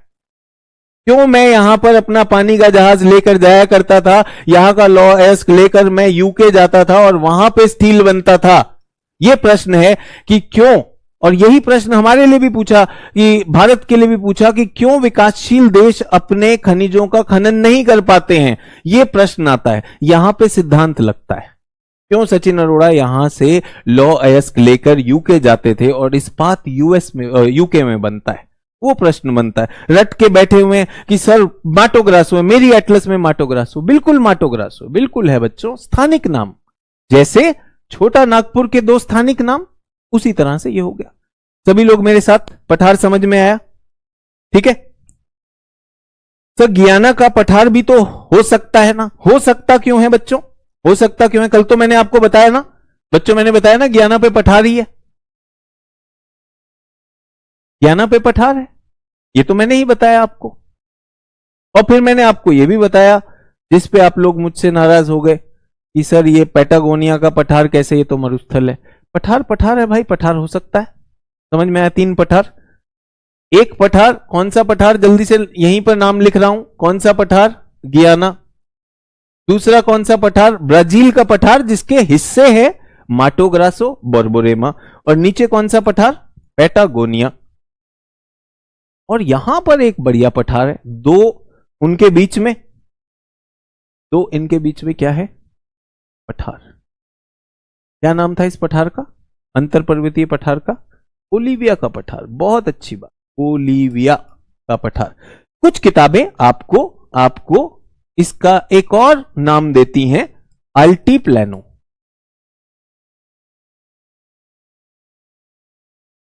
अल्टीप्लैनो। सर ये क्या अल्टीप्लैनो, समझ नहीं आया? कुछ नहीं बेटा, बोलीविया को ही अल्टीप्लैनो भी कहा जाता है। बोलीविया के पठार को, इस पठार का दूसरा नाम क्या है? अल्टीप्लैनो। अल्टी मतलब अल्टीट्यूड, ऊंचाई, प्लेनो मतलब ऊंचाई पे सपाट भूमि, दूसरा नाम अल्टीप्लैनो। ठीक है, ये कैसा पठार है बच्चों? ये कैसा पठार है? अंतर पर्वतीय पठार, इंटरमॉन्ट पठार, अंतर पर्वतीय पठार, अंतर पर्वतीय पठार समझ में आया? इसको हमने क्या कहा? इंटरमॉन्ट। ये मैं पहले बता चुका हूं पठार निर्माण में। अब मैं यहां पे एक सूचना डालना चाहता हूं, सूचना सूचना सूचना। विश्व का सेकंड हाईएस्ट, विश्व का सेकंड हाईएस्ट पठार है ये दुनिया का। अगर ये दुनिया का सबसे ऊंचा नहीं है, 2 नंबर पर है, तो सबसे ऊंचा अंतर पर्वतीय कौन है? अगर ये 2 नंबर पर है तो सबसे ऊंचा कौन है?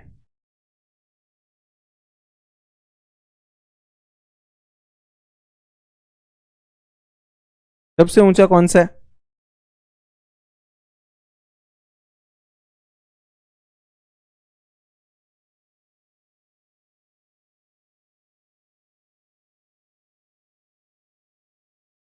कोई कह रहा है पामीर, गलत। हिंदू कुश, बेटा पर्वत श्रृंखला है। कहां से रटे हो, क्या रटे हो? तिब्बत का पठार। हिमालय के उत्तर में तिब्बत का पठार, जिसके एक तरफ हिमालय, दूसरी तरफ कुनलुन और बीच में दबा हुआ तिब्बत का पठार। पामीर वाले नशा छोड़ दें, नशा कभी भी छोड़ा जा सकता है। तिब्बत, तिब्बत दुनिया का सबसे ऊंचा अंतर पर्वतीय पठार। कौन सा पठार? अंतर पर्वतीय पठार। Pamir is the not of mountains. गांठ है, पर्वतीय गांठ है, वो पर्वतीय क्षेत्र है। आपसे क्या पूछा? अंतर पर्वतीय पठार। तो जितने लोग पामीर की कस्में खा रहे हैं कि पामीर से मोहब्बत है, छोड़ दीजिए, आज तिब्बत से शुरू कर दीजिए। विश्व का सबसे ऊंचा कौन सी कैटेगरी का पठार?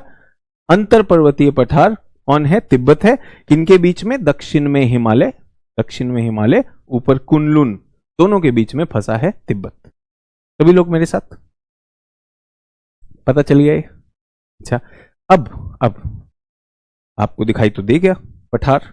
यहां पे लिखा हुआ बोलिवियन प्लेटू। कौन से देशों को छू रहा है ये? जल्दी से बताइए, कौन से देशों को छू रहा है ये? कौन से देशों को छू रहा है ये? एक तो इसको छू रहा होगा, पेरू को, चिली को और पैराग्वे को, सॉरी बोलिविया को। छू रहा है कि नहीं? छू रहा है? ठीक है, छू रहा है नहीं छू रहा है? पेरू, बोलिविया, पेरू, बोलिविया, थोड़ा सा चिली भी हो सकता है, बट मोस्टली पेरू और बोलिविया को छुए। सभी लोग मेरे साथ? अंतर पर्वतीय पठार कौन सा होता है? 2 पर्वतों के बीच में दबा हुआ वलित पठार। किसी ने एक प्रश्न पूछा अभी, सर क्या पैटागोनिया भी अंतर पर्वतीय है? बच्चों देख के बताइए, पैटागोनिया अंतर पर्वतीय दिखाई देता है आपको? क्या पैटागोनिया आपको अंतर पर्वतीय दिखाई देता है? क्या इसके दोनों तरफ पर्वत श्रृंखलाएं हैं? तो क्यों नहीं लॉजिक लगाएंगे? क्यों नहीं लॉजिक लगाएंगे? पर्वत के चरण में है तो क्या हुआ? पर्वतपाद हो जाएगा, ये पीडमोंट हो जाएगा। सर ये वाला कौन सा है? ये शील्ड है बच्चों। शील्ड मैंने अभी आपको बताया नहीं है, मैंने कहा आगे बताऊंगा। ये विशेष पठार होते हैं, गियाना की शील्ड है, जैसे कनाडा की शील्ड है। समझ में आ गया? सभी लोग 1 मिनट है आपके पास, चैन से देख लीजिए पठार। गियाना का पठार, ब्राजील का पठार, उसके स्थानिक नाम माटो ग्रासो, बोरबोरेमा, पैटागोनिया और बोलिविया का पठार। देख लिया सभी लोगों ने? पठारों के बीच में है निचला क्षेत्र। निचला क्षेत्र मतलब मैदान। निचला क्षेत्र मतलब मैदान। निचला क्षेत्र मतलब मैदान। जितने भी लोग जो भी विश्व भूगोल जानते हैं, अपनी जानकारी पे ब्रेक लें, ब्रेक लें। जानकारी आपके ग्लास में कुछ और डालने से मुझे रोकती है। मैं कुछ सिद्धांत डालना चाहता हूं, कुछ समझ डालना चाहता हूं, लेकिन आपके ग्लास में वैसे ही उफान आ रहा है, उबल उबल के बाहर जा रहा है। कुछ लोग ये बनाने की जगह क्या इंतजार करें, सर पीडीएफ दे देंगे तो। सभी लोगों को पीडीएफ आया कि नहीं? पीडीएफ आया या नहीं आया? अगर पीडीएफ आया तो लिख दीजिए पीडीएफ, दिख रहा है वहां पर पीडीएफ आ चुका है कंटेंट में, उत्तर अमेरिका का पीडीएफ आया या नहीं आया?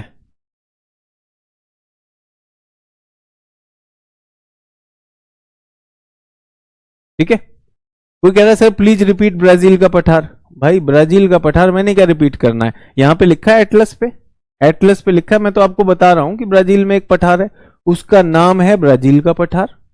उसके कुछ स्थानिक नाम है, एक जगह मेरी एटलस में लिखा है प्लेटू ऑफ माटो ग्रासो, एक जगह बोरबोरेमा लिखा है। मैं तो बताया है, इसमें रिपीट क्या करना है।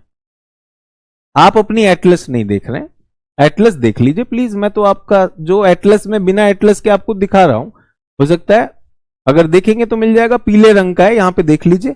आपको 1 मिनट इसी के लिए दिया था, 1 मिनट में आप देख सकते थे, आपने सोचा टाइप करके इसे रिपीट करवाता हूं, क्या मिलेगा? ठीक है, सभी लोगों ने लिखा पीडीएफ आ गया, पीडीएफ आ गया। सो पीडीएफ प्यासे प्राणियों के लिए, पीपीपी, पीडीएफ प्यासे प्राणी, उनके लिए पीडीएफ भी आ जाएगा। अब आप क्लास में आ जाएंगे। बिट्टू भैया हमारी तरह पढ़ लो, ज्यादा बेहतर रहेगा। नहीं तो पुराना तरीका तो हमको पता है बिट्टू भैया का। बिट्टू भैया हम पढ़ लिया आपका कमेंट। बिट्टू भैया आप क्या करना चाहते हैं? आप पहले लेंगे, फिर 4 घंटे उसको पचाएंगे, फिर वो करेंगे। बिट्टू भैया उसको छोड़ दीजिए। सभी लोग मेरे साथ, अब क्या बचा? मैदान, निचले क्षेत्र। अब मुझे एक बात बताइए, ऊपर उठा हुआ क्षेत्र गियाना का, दक्षिण में उठा हुआ क्षेत्र ब्राजील का, अगर इधर है तो उधर भी ढाल होगी ना बच्चों। आधे लोग तो यही नहीं समझ पा रहे डायग्राम क्या है। बेटा एक उठा हुआ क्षेत्र पठार होता है। अगर ये एक घास का मैदान है और इसमें पठार होगा ना, तो बच्चों वो ऐसा होगा, उठा हुआ क्षेत्र होगा। होगा कि नहीं उठा हुआ क्षेत्र? मैंने वही तो बनाने की कोशिश की है। तो ये उठा हुआ क्षेत्र है और इस उठे हुए क्षेत्र के आसपास एक निचला क्षेत्र है। समझ में आ रहा है? थोड़ा विजुअलाइजेशन। ये उठे हुए पर्वत, ये उठा हुआ पठार, ये उठा हुआ, ये हम कहां से देख रहे हैं? ऊपर से देख रहे हैं। तो ये निचला क्षेत्र होगा। अगर यहां वर्षा होगी या बर्फ पिघलेगी तो पानी कहां जाएगा? नीचे जाएगा, ढालों पर। पानी जाएगा नीचे ढालों पर, तो क्या हो जाएगा? नदियां बनेंगी और वो ढाल से समुद्र में जाएंगी। कुछ नदियां यहां आएंगी, कुछ यहां आएंगी। ये क्या कहलाएंगी? सहायक नदियां। कितनी सहायक नदियां हैं? 1000 से ज्यादा सहायक नदियां हैं। कौन सी नदी है ये? अमेजन। अमेजन का बेसिन, बेसिन और घाटी एक ही बात। बेसिन मतलब निचला क्षेत्र है। ठीक है निचला क्षेत्र। ठीक है, और यहां पर भी कुछ नदियां आएंगी। तो अब हम नदी और झील की बात करेंगे। यहां तक सब लोग मेरे साथ? मैं चाहता हूं कि विश्वास करिए, ये बनाइए। पीडीएफ वाला तो तरीका आप करके बहुत सारी परीक्षा दे रहे हैं, मैं वो तरीका देता ही नहीं हूं, मेरे पास अवेलेबल ही नहीं है मैंने आजमा के देख लिया, वो भी देखा, ये भी देखा, इससे रिजल्ट आ जाता है, इससे रिजल्ट आ जाता है। आपकी पुरानी वाली नहीं जाती है तो थोड़ा मुश्किल है। तो भाई ऐसे ही आ रहा है, ऐसे ही आने वाला है। ठीक है, ये बनाएंगे, लेकिन हम क्लास में नहीं बनाएंगे। क्लास में तो हम चित्र देखते हैं, अच्छा हमको कुछ समझ नहीं आ रहा, अरे कुछ नहीं आ रहा, अरे कुछ नहीं आ रहा। लिख तो सही, कर तो सही, आएगा। चलें इसमें, झील में चलें। भू आकृति समझ में आ गई? ये क्या है? भू आकृति किसकी भू आकृति है? धरातलीय बनावट के आधार पर दक्षिण अमेरिका में पश्चिमी तट पे पट्टी है, मैदानी पट्टी, फिर पश्चिमी पर्वतमाला, मध्यवर्ती मैदान और पूर्ववर्ती उच्च भूमि। ये ब्राजील की उच्च भूमि है। आपके पास स्लाइड भी आ जाती है, ये ब्राजील की उच्च भूमि है। यहां लिखा है माटो ग्रासो, लिख के भी दिया मैंने, ये आपको मिल भी जाएगा। ये जो हरा रंग का क्षेत्र है, यहां नदी आ रही, कौन सी? अमेजन नदी। यहां पे कौन सी आ रही? पराना नदी। और ये क्षेत्र है, और आपको हल्की सी तटीय पट्टी दिखाई दे रही है। तटीय पट्टी क्या होती है? वहां पर प्लेन है। ठीक है, ये चित्र आपकी एटलस में आपने देख लिया होगा, लेकिन बहुत से लोग ऐसे हैं ना, एटलस का क्या करते हैं, ये सब किताब में करना क्या, लिखना है। आज आप पहली क्लास में आकर जबरदस्ती इसी पे लग रहे हैं। मैं कह रहा हूं क्लासेस पीछे से करिए, बिल्कुल होगा ठीक है, यहां तक आ गए सभी लोग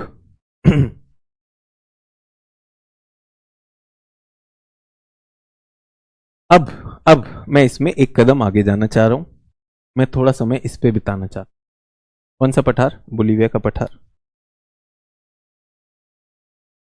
बोलीविया के पठार पे जाएंगे सभी लोग, बोलीविया के पठार पर जाएंगे और यहां पर आपको मिलेगी एक झील। झील का नाम बताएंगे। बोलीविया के पठार में एक झील है, बहुत अहम झील है। क्या नाम है इस झील का? और एटलस पर ही उस झील को लिख देंगे और यहां पे अपने नोट्स में लिखेंगे जलमंडल। जलमंडल नोट्स भी अलग से लिख सकते हैं। और जलमंडल में आया पहले झील। झील में नंबर 1 आया टिटिकाका। टिटिकाका झील कहां पर है? ये लिखते रहिए, लिखते भी रहिए, ढूंढ भी लीजिए, ढूंढ तो लिया होगा अब तक। कहां पर है? बोलीविया के पठार में। बोलीविया का पठार। इसकी खास बात जो आप सबने सुनी होगी, बहुत मशहूर बात है कि यह सर्वोच्च नौवहनीय झील है। ये हर भूगोल की किताब और हर भूगोल के शिक्षक ने जब से पैदा लिया है, यह जरूर बोला है कि यह सर्वोच्च नौवहनीय झील है। मैं भी एज अ रूल ये लिखवाता हूं कि यह सर्वोच्च नौवहनीय झील है। ठीक है, हर एक ज्योग्राफी टीचर यही बताता है। हर एक ज्योग्राफी टीचर यह भी बताता है कि यह बटी हुई है। किसकी सीमा पर है? इसकी सीमा पर है। यहां पर पेरू देश और यहां पे बोलीविया देश। पेरू और बोलीविया, ऐसा है कुछ। ये दोनों में बटी हुई है। ठीक है, और ये भी मैंने बता दिया, जो हर टीचर बताता है, कि दुनिया का दूसरा सबसे ऊंचा क्या है? पठार। यहां तक क्लियर? यहां तक क्लियर है? अब मैं बताना चाह रहा हूं जो चीज हमें नहीं पता है, जो चीज यहां की सचमुच की अहमियत है। विश्व की 17 एंशियंट झीलों में से ये है। कोई जरूरत नहीं है इसकी, लेकिन जैसे हमारी हड़प्पा की सभ्यता है, यहां दक्षिण अमेरिका में इनका सभ्यता हुई है। इनका सभ्यता इसी झील के आसपास है। और मैं आपको बताना चाहता हूं, यह झील बहुत बड़ी ज्वालामुखी क्रियाओं से बनी है। ये ज्वालामुखी क्रियाओं से बनी है। और इस झील में लगभग 40 द्वीप हैं, जिन पे कुछ द्वीपों पर सघन आबादी भी है। ये झील बहुत से लोग जानते नहीं, बहुत से लोग सोचते नौवहन का मतलब पर्यटन। आबादी है, इसके आसपास मृदा अच्छी है, खेती है। और आपने वो गाना सुना होगा, जब तक रहेगा समोसे में आलू। आलू का ध्यान रखिए, हम सारा देश नवरात्र में, अब अगर व्रत रख रहे हो तो आप आलू ही खा रहे हो। आलू आते यहां से हैं। आलू की मूल उत्पत्ति टिटिकाका झील से होती है। पोटैटो विश्व में यहां से आए हैं। पोटैटो, आलू की उत्पत्ति यहां से होती है। और बता रहा हूं, यहां पे बहुत सारे अवशेष ऐसे मिले हैं इनका सभ्यता के। बहुत सारी सभ्यताएं यहां से आई। समझ में आया सभी को? सभी लोग मेरे साथ? ठीक है। ऊंचा होने की वजह से बोलीविया की राजधानी लापाज जो बोलीविया की राजधानी, किसकी राजधानी है? लापाज बोलीविया की राजधानी है। ये विश्व की सर्वोच्च राजधानी शहर। याद रहेगा, लिख रहे हैं साथ साथ। बोलीविया विश्व की सर्वोच्च राजधानी शहर है। यहां पे ये जो पूरा का पूरा टिटिकाका क्षेत्र है, ये सांस्कृतिक रूप से और यहाँ की सभ्यताओं के रूप से बहुत अहम माना जाता है। और बहुत से अवशेषों में आपने कई बार सुना होगा कि भारतीय संस्कृति के कुछ चिन्ह यहां भी पाए जाते हैं। कुछ ऐसे चिन्ह हैं जिसमें हनुमान जी की तरह के मूर्तियां, कुछ उस तरह की यहां भी पाई गई हैं। तो कहीं ना कहीं पुरानी प्राचीन सभ्यताओं का कुछ लेन देन रहा होगा। मैं इतना बड़ा विशेषज्ञ नहीं हूं, लेकिन टिटिकाका झील केवल नौवहन के लिए नहीं है कि वहां गए हनीमून में जाकर बैठे हैं नाव में और चला रहे हैं। सुनिए, ज्वालामुखी क्षेत्र है, पता चला ज्वालामुखी का उद्गार हो गया, तुम हनीमून और वो दोनों झील यात्रा और वायु यात्रा दोनों का मजा फ्री में ले गए। ठीक है, सभी लोग मेरे साथ। तो ये सारी चीजें रुचिकर चीजें हमें जानना चाहिए। तो ये हुआ इस झील के बारे में। इस झील के बारे में निश्चित रूप से सर्वोच्च झील है, नौवहनीय झील है, मशहूर फैक्ट है, हर ज्योग्राफी टीचर ये जानता है और छात्रों को पता भी होना चाहिए, बहुत अच्छी बात है ये। लेकिन साथ ही साथ उसकी सभ्यता और उसको समझें। ठीक है, और यहां सघन आबादी भाई, कई द्वीपों पर बहुत सघन आबादी है। और ये भी बता देता हूं, क्योंकि अभी किसी ने पता नहीं ऐसे ही कुछ पूछा कि सर ये यहां पर झील बनी कैसे, या फिर ये पठारों पर नदियां कैसे आ जाती हैं। एक बात बताइए, अगर यहां पे ऊंचे ऊंचे पर्वत हैं और उन पे बर्फ है तो वो बहकर आएगा कि नहीं निचले क्षेत्र में? दोनों तरफ पर्वत हैं कि नहीं बच्चों, जल्दी बताइए, दोनों तरफ तो पर्वत हैं, तो आएगा कहां पर? आएगा इसी पठार पर आएगा। तो ये झील कैसे बनी? झील में तो आपको बताया ज्वालामुखी का क्षेत्र है, यहां पे क्रेटर बने हुए हैं, क्रेटर में पानी कहां से आया? बर्फ पिघल के पानी आ गया है, तो ये उस तरह से हो गया। और ये पानी नीचे भी बहता रहता है, ऐसी बात नहीं है, इसमें निकासी की भी योजना है। समझ में आ गया सभी लोग मेरे साथ? तो टिटिकाका आ गया, सर्वोच्च नौवहनीय झील आ गया, बोलिविया आ गया। लेकिन ये दक्षिण अमेरिका की सबसे बड़ी झील नहीं है, सेकेंड लार्जेस्ट। लार्जेस्ट कहां पर है? लार्जेस्ट उस तेल के देश में है। तेल का देश कौन सा है, जल्दी बताइए? तेल का देश कौन सा है जिसमें तेल ही तेल है और उसी झील में तेल है? जल्दी से देख के बताएंगे कौन सा देश। ना तो वो 3 गियाना वाले हैं, गियाना से सटा हुआ देश, जल्दी से बताइए।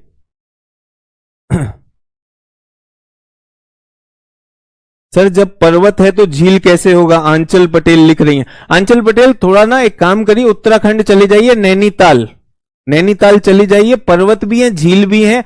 अब कांच को आंच क्या, तो थोड़ा सा पता चल जाएगा। आंचल जी आप अपना दिमाग लगा नहीं पा रही हैं, सर पर्वत है तो झील कैसे होगा? भारत में आपको यहां थोड़ी जाना पड़ेगा दक्षिण अमेरिका, भारत में चली जाइएगा आंचल जी। बोले पर्वत के साथ झील कैसे हो सकता है? जाके देखिए हिमालय में बहुत सारी पर्वतीय झीलें। अभी दिखाया, सोचिए, कोई भी सोच हमारे पास है ही नहीं, याद करिए, रट के बैठे। अरे पहाड़ों से घिरा हुआ एक पठार, उसमें अगर पानी आकर इकट्ठा हो गया तो क्या झील नहीं बनेगी? बताइए कैसा मजाक कर रहे हैं? ऐसे कैसे मजाक कर लेते हैं आप लोग मेरे साथ? बट कोई बात नहीं, मजाक है। टिटिकाका ये वाली झील कितने लोगों ने ढूंढ दी? वेनेजुएला में। झील का नाम बताइए भाई, अब झील का नाम बताना है आपको। जो यहां की सबसे बड़ी झील है, मैराकाइबो वेनेजुएला में है। ये कहां पर है? वेनेजुएला में। सबसे बड़ी झील दक्षिण अमेरिका की, सबसे बड़ी झील। तो हम क्या कर रहे हैं, जलमंडल में हमने 2 झीलें ढूंढी हैं। टिटिकाका आपको समझ भी आया होगा, इसकी अहमियत भी समझ में आया होगी, बहुत काम की चीज है, और यहां भी आपको समझ में आया होगा। और मुझे यह भी पूरी उम्मीद है कि आपकी थोड़ी कल्पना खुली होगी कि पहाड़ों के बीच में झील हो सकती है। थोड़ा सा हैरान हूं, ऐसा लगता है भारतीय होकर क्या हम अपना भारत भी नहीं जानते? उत्तराखंड में झीलें हैं, झीलों के फटने की वजह से उत्तराखंड में बाढ़ आ गई थी, है ना? अचानक प्रकट हुए आप, आपका सारा जीवन कुछ स्कूलों में जाके पढ़ने में निकल गया, कुछ किताबें रटने में निकल गया, पीडीएफ प्यासा प्राणी, इसी में जीवन चल रहा है। आप ये भी कल्पना नहीं कर पा रहे हैं कि पहाड़ों से घिरा हुआ झील भी हो सकता है। कोई बात नहीं, ठीक है, दोनों हो गया, खत्म कर दे। अब मेरे जलमंडल में आएंगी नदियां। कितनी घाटियां हैं? 2 क्षेत्र ऐसे दिखाई दे रहे हैं जो निचले क्षेत्र हैं, तो जल्दी से बता दीजिए। यहीं से, इन्हीं पर्वतों से निकलती, पेरू से निकलती और इस तरह से आ जाती। कौन सी नदी? दुनिया की सबसे बड़ी नदी वॉल्यूम के टर्म्स में कौन सी नदी? अमेजन नदी। ठीक है, बहुत सी सहायक नदियां हैं। मैंने बोला 1100 सहायक नदियां, बहुत काम की नहीं है। आप एक नदी याद रख सकते हैं, नीग्रो, मडेरा, पापागेयो। अगर आपको याद रखनी है तो, ये कर सकते। नदी नंबर 1, नदी नंबर 1 अमेजन। जो छात्र ऐसे नहीं लिख पा रहे हैं, उनका मन है नोट्स में लिखने का, तो ऐसे दीजिए शीर्षक जलमंडल, जलमंडल में झील दीजिए शीर्षक, और शीर्षक में क्या लिखेंगे, टिटिकाका और मेराकाइबो, आप लिख चुके हैं। अगला जलमंडल में क्या शीर्षक देंगे, प्रमुख नदियां, प्रमुख नदी। पहली क्या आई, अमेजन, सबसे लंबी नदी, सबसे ज्यादा जल इसी में है, वॉल्यूम इसमें है, सबसे लंबी, विश्व की सबसे लंबी ना कहूं, बड़ी कहूं तो ज्यादा अच्छा है। बड़ी से क्या होता है, आयतन, वॉल्यूम, पानी की मात्रा से हो जाता है, क्योंकि लंबी नदियों में नील नदी आ जाती है। सबसे लंबी नदी कौन सी है, वो नील नदी, लंबाई की दृष्टि से। अमेजन लंबाई की दृष्टि से उतनी नहीं है, लेकिन सबसे ज्यादा पानी अपने पास कैरी करती है, वो ये। सबसे ज्यादा पानी क्यों है, क्यों सबसे बड़ी है, क्यों इतना पानी का आयतन, पानी का आयतन क्यों है, इतना ज्यादा क्यों है, क्योंकि इसके पास हजारों सहायक नदी, 1000+ सहायक नदियां हैं, उन सब का पानी यहां पर जुड़ जाता है। हजारों सहायक नदियां क्यों हैं, बाकियों के पास तो नहीं है। ये विषुवतीय क्षेत्र है, विषुवतीय, विषुवतीय जलवायु में बहुत अधिक वर्षा होती है। बहुत अधिक वर्षा होने के कारण, छोटी छोटी हजारों नदियां बन गई हैं, जो यहां से जुड़ जाती है। अमेजन के पास खुद कहां पर है, अमेजन की उत्पत्ति जो है, जो शुरुआत होती है इसकी, कहां से शुरू होती है, एंडीज से, एंडीज पर्वतों से इसका मुख है, वहां से शुरू होती है, सोर्स है, नॉट मुख, सोर्स है, वहां से शुरू होगी, ये पेरू में शुरू होगी, वहां से भी बर्फ पिघल के आएगी और बहुत सारी हजारों सहायक नदियां मिल जाएंगी इसको, तो इतना सारा पानी आ जाता है। पानी भी है और साथ में ये वर्षा क्यों है, क्योंकि ये विषुवत का गर्म क्षेत्र है, गर्म क्षेत्र में वाष्पीकरण बहुत होता है। जो भी पानी वाष्पित होता है ऊपर जाता है, बारिश हो जाती है, ऊपर जाता है, बारिश हो जाती है, तो इसलिए ये हो रहा है विषुवतीय जलवायु। सभी को समझ में आया। विषुवतीय जलवायु इतनी बढ़िया है कि यहां रोज बारिश होती है, और रोज बारिश होने की वजह से यहां की वनस्पति बहुत खुश रहती है। वनस्पति को क्या चाहिए, पानी, तापमान और कुछ खनिज पदार्थ, जो कौन दे देता है, खनिज कौन देता है, मृदा से मिल जाते हैं। और क्या चाहिए मुझे, पेड़ को और क्या चाहिए, वर्षा चाहिए और गर्मी चाहिए, और पेड़ तैयार, ये पेड़ बन गए। विश्व के सबसे ऊंचे पेड़ों में गिने जाते हैं ये वाले पेड़, ठीक है।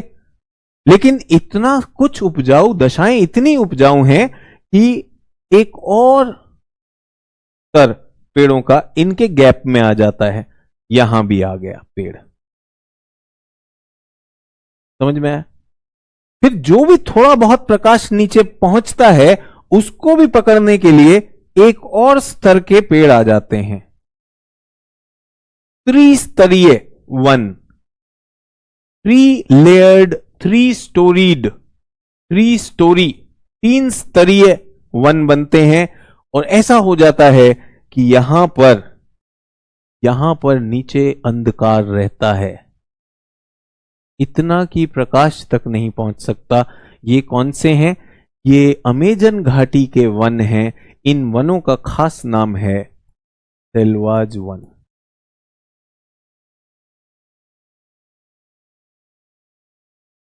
तो सेल्वाज क्या होता है समझ नहीं आया मेरे। बहुत ज्यादा सघन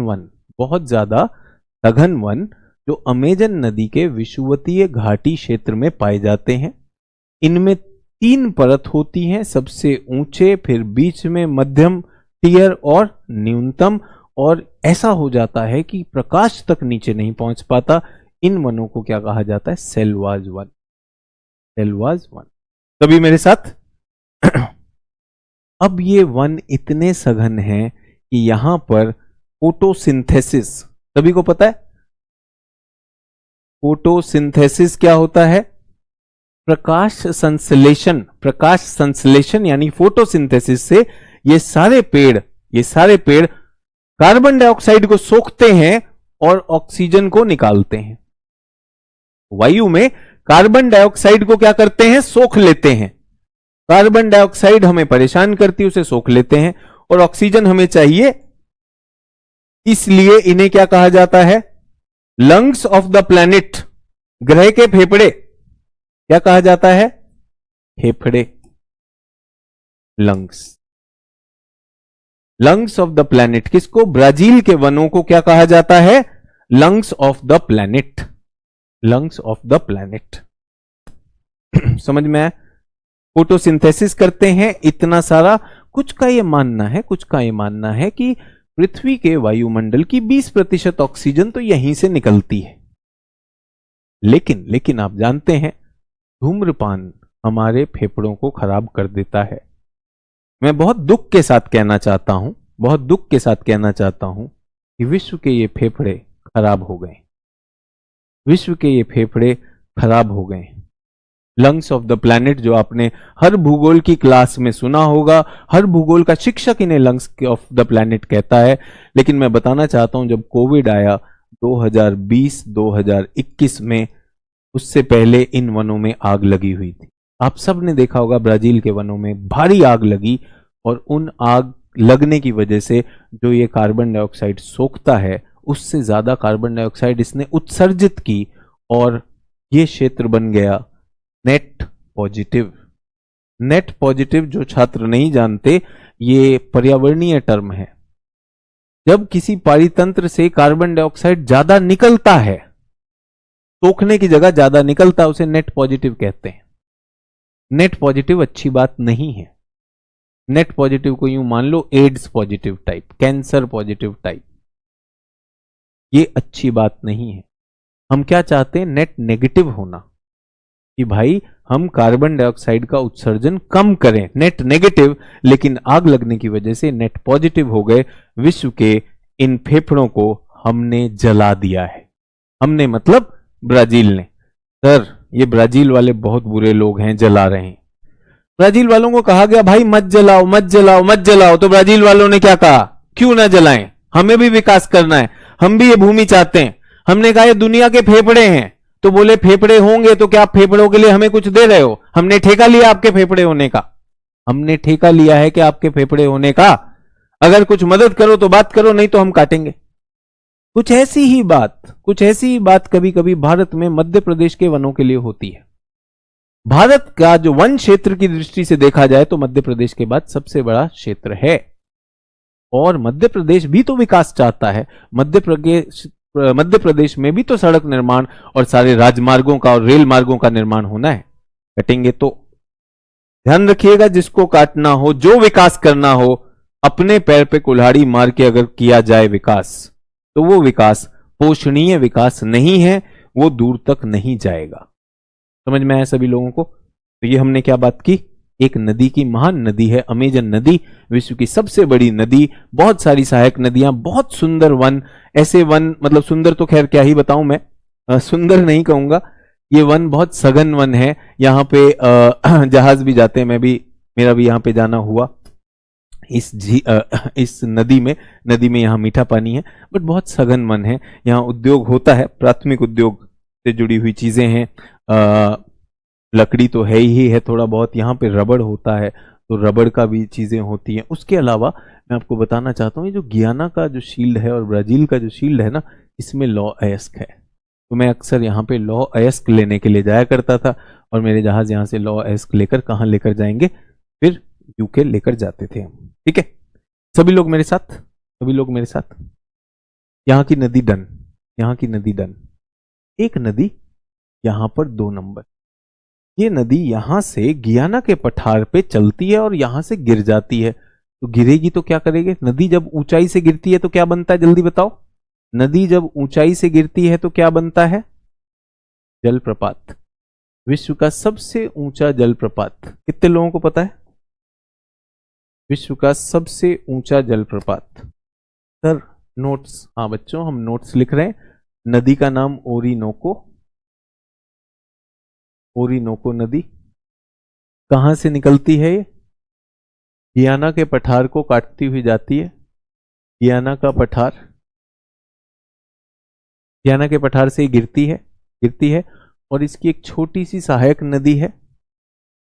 उस सहायक नदी पर कराओ, उस नदी का नाम है, आपको नाम याद करने की जरूरत नहीं। उस सहायक नदी पर विश्व का सर्वोच्च जलप्रपात है, सर्वोच्च जलप्रपात। जलप्रपात क्या होता है? Waterfall, highest waterfall in the world. क्या नाम है? अब तक बहुत से छात्रों ने दे दिया होगा उत्तर, एंजल्स फॉल। एंजल्स फॉल, दिमाग लगाना है, सोचिए नदी है, पठार पर जा रही है, पठार से जब गिरेगी तो एक ढाल पे गिरेगी, वहां बनेगा जलप्रपात। और कौन सा जलप्रपात है? एंजल्स जलप्रपात। सभी लोग मेरे साथ, ओरिनोको नदी याद रहेगी कहां पर है। जो लोग भटक जाते हैं, मैं एकदम से झट से अपना ही मानचित्र बनाता हूं, मुझे एटलस की जरूरत क्या है। एक मेरी नदी यहां आ गई और एक यहां आ गई, ये मेरी 2 नंबर ओरिनोको और ये मेरी 1 नंबर अमेजन। सभी लोग क्लियर?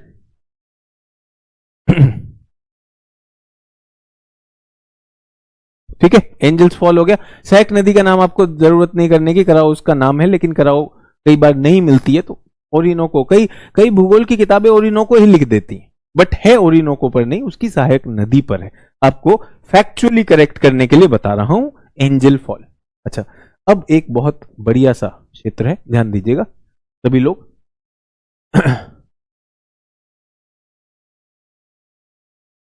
यहां पर एक घाटी क्षेत्र मुझे दिखाई दे रहा है,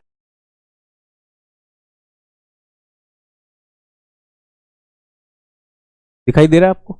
ये वाला क्षेत्र, यहां पर ध्यान दीजिएगा, पीपीयू याद रखना है, पप्पू। पप्पू याद रख लीजिएगा, अगर किसी का नाम है पप्पू तो बुरा मत मानिएगा। पीपीयू, 3 नदियां हैं, पराना,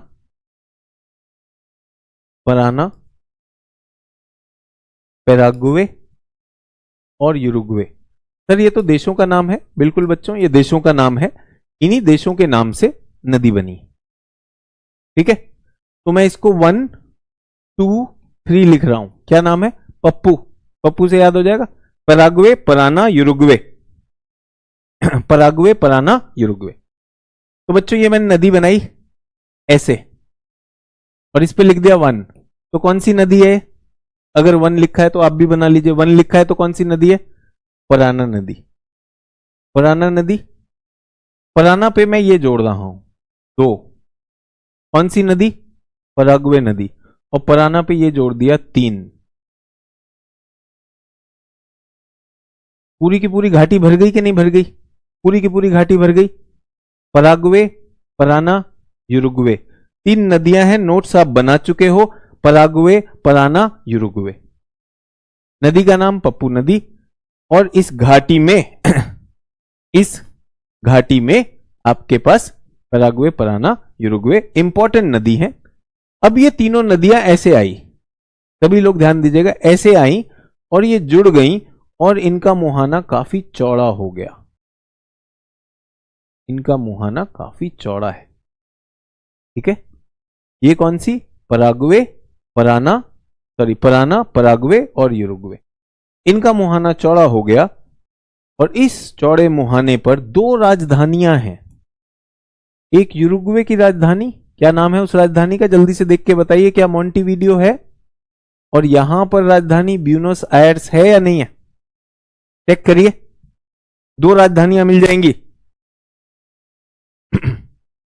2 राजधानियां मिल जाएंगी,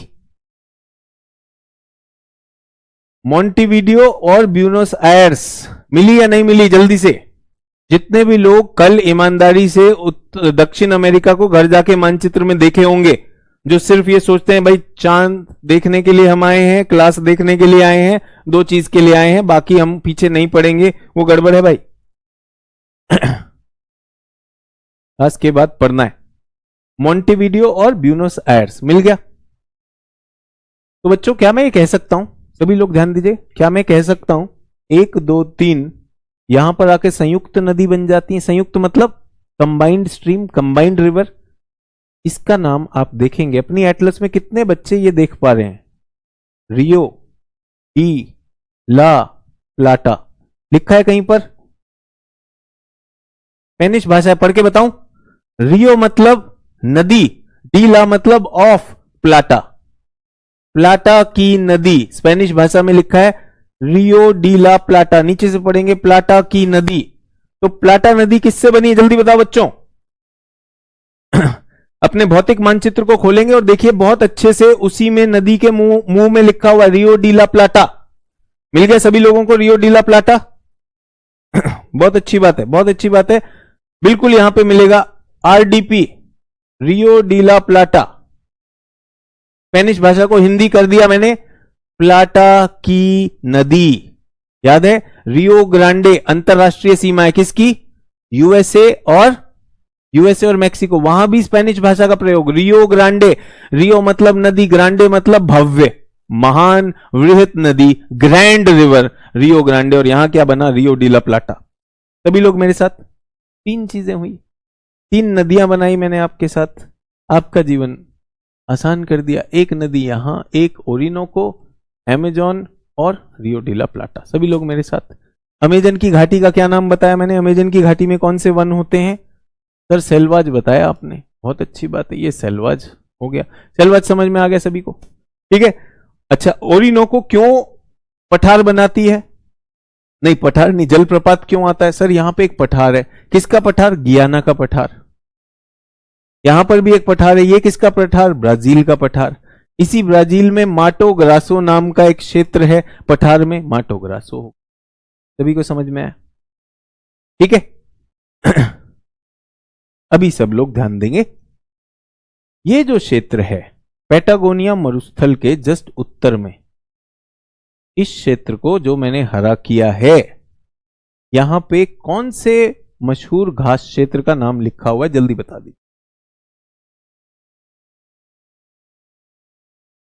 पैम्पास, ये क्या है, पैम्पास।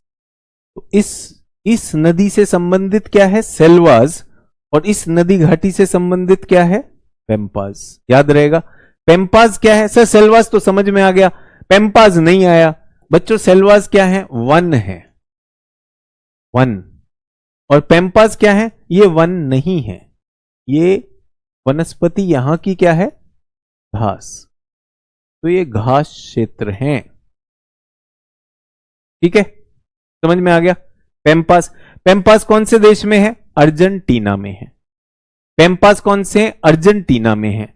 यहां पे क्या होता है, यहां पे पशुपालन होता है, पशुपालन होता है। पशुपालन किस लिए होता है, दूध के लिए नहीं होता है, पशु के मांस के लिए होता है, मीट के लिए।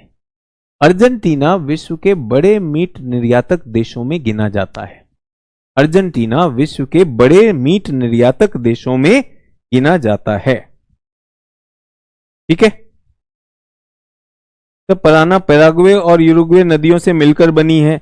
नहीं सलोनी सिंह जी, पराना उससे पहले ही शुरू हो जाती है, आप चेक कर लीजिए, आपके सामने एटलस है, आप चेक कर लीजिए। पैराग्वे और यूरुग्वे से पहले ही पराना शुरू हो जाती है, ठीक है, चेक कर सकते हैं आप। उनमें जाके पैराग्वे आप देख लीजिए, पराना अलग से आई, पराना अलग से आई, उसमें पैराग्वे और यूरुग्वे मिल गए, ठीक है। तीन नदियां यहां तक क्लियर, सभी लोग मेरे साथ हैं।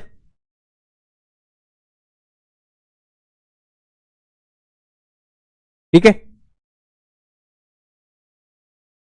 अब ये तो हो गया पूर्वी तट। क्या आपको नहीं लगता कि पूर्वी तट के अंदर ये जो क्षेत्र है, नदी का क्षेत्र जिसपे दो राजधानियां हैं, ये आर्थिक रूप से अहम हो जाएगा, आर्थिक रूप से इंपॉर्टेंट होगा या नहीं होगा, सभी लोग, आर्थिक रूप से अहम हो जाएगा कि नहीं हो जाएगा। तो ये बहुत बड़ा आर्थिक क्षेत्र है, लेकिन ये पश्चिमी तट से अगर जुड़ जाए तो मजा आ जाए। तो एक और चीज देना चाहता हूं, नदियां क्लियर हो गई, तीन नदियां, ओरिनोको, अमेजन और पप्पू नदी का तंत्र। और यहां पर क्या आया, पैम्पाज, यहां पर क्या आया, सेल्वाज। सेल्वाज क्या है, वन है। पैम्पाज क्या है, पैम्पाज क्या है, पैम्पाज है घास क्षेत्र। अब मैं इन दोनों को जोड़ना चाहता हूं, पूर्वी तट और पश्चिमी तट। तो मैं एक और मानचित्र बना रहा हूं, आप देख के मुझे बताइएगा कि क्या आपको ये चीजें मिली।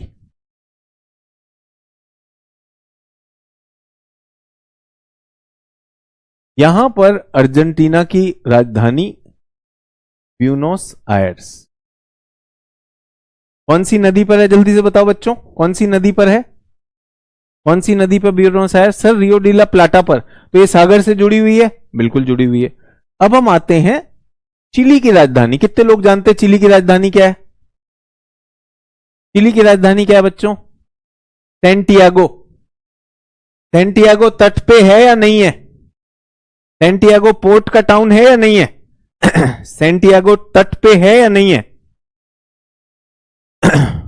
यहां तो ब्यूनोस आयर्स हो गया, यहां पे सैंटियागो हो गया। क्या सैंटियागो एक पोर्ट है? क्या सैंटियागो एक पोर्ट है? क्योंकि पोर्ट होना जरूरी है, पोर्ट से क्या हो जाता है, आपके विश्व का व्यापार, विश्व व्यापार में मदद मिलती है। तो क्या सैंटियागो पोर्ट है? तो सभी लोग, सैंटियागो पोर्ट नहीं है, सैंटियागो पोर्ट नहीं है। मैंने बहुत सी किताबों में देखा, बहुत से शिक्षकों को देखा, वो कहते हैं सैंटियागो पोर्ट है, सैंटियागो पोर्ट नहीं है। सैंटियागो को जोड़ा जाता है वालपराइजो। वालपराइजो जल्दी से ढूंढिए, पॉलिटिकल मैप में लिखा होगा वालपराइजो। ये वालपराइजो है, ये सैंटियागो है, 100 किलोमीटर अंदर है। इसे बहुत बढ़िया तरीका बनाया गया यूरोप में शहर विकास का। आप एक बात बताइए, सभी लोग एक बात बताइए, जहां पर पोर्ट होता है ना, पोर्ट पे बहुत से जहाज आते हैं, बहुत कुछ होता है, बहुत सी गंदगी आती है। आप अपने शहर को, अपनी राजधानी को गंदा नहीं करना चाहते, तो आप पेयर में बनाते हैं। वालपराइजो पोर्ट है, इसको आउटपोर्ट बोलेंगे, और अंदर सैंटियागो है।